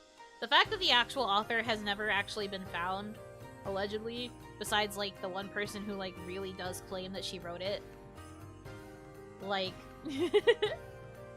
I would have worn it like a badge of honor, and we wouldn't have had an issue of trying to find the original author. I would have just been like, yeah, I wrote it. What of it? You would know. That would have been one of my selling points as a VTuber. That I was the one that wrote it. But no. No, I'm not. I've never written a Harry Potter fanfiction. Despite really liking Harry Potter when I was younger and like reading all the books and watching all the movies, I have never written a Harry Potter fanfic. So it honestly could not have been me in any capacity because I never wrote for the Harry Potter fandom. That was not a fandom I chose.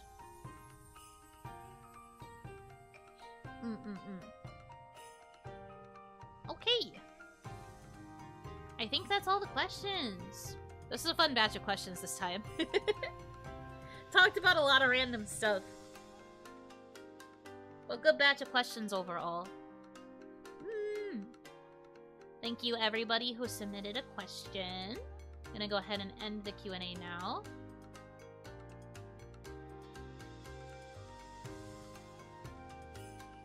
Yippee! Nice job, team.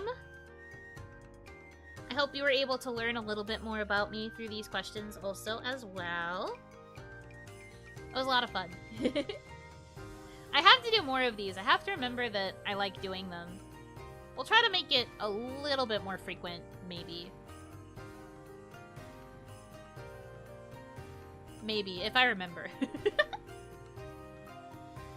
Need to go back and watch the first few questions I missed? Help you enjoy. Whenever you pause, you're speaking the same time the BGM pauses to loop. I think I'm buffering. Oh no, I'm sorry. I'm sorry, I don't mean to. It ends up being kind of instinctual. I guess when the music turns off, my brain kind of turns off and I don't talk. Because I notice I do that a lot. Not even just during OniMon, but like other streams where I have the BGM going. I subconsciously stop talking when the music stops going, and that's kind of silly. I don't know why I'm like this. Bi-weekly or monthly? Maybe not bi-weekly. I think bi-weekly would be a little bit too often. Maybe monthly. Maybe bi-monthly also, like every other month. I don't know. We'll think about it. You run off the BGM? I don't try to. But my brain just kind of subconsciously is like, oh, music turned off. Time to stop talking. And I'm just like, okay, and then I don't. That's what I'm trying to say here. It doesn't make sense. I don't get it. I am not BGM powered. Stop jumping to your own conclusions, man. Like a wind-up doll. No, shut up. I'm surprised you hear the BGM. I assumed it was only pumped in for viewers. No, I hear it. I purposefully make it so that I monitor all of my BGMs so that I can tell how loud they are in relation to me.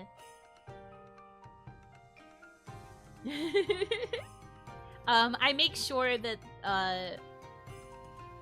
that I can hear it so that I know what you guys are hearing. This way I can also tell if the music randomly like stops or if it glitches or something. I always monitor it. I don't know if anybody else does, but I monitor my audio like that. Yeah.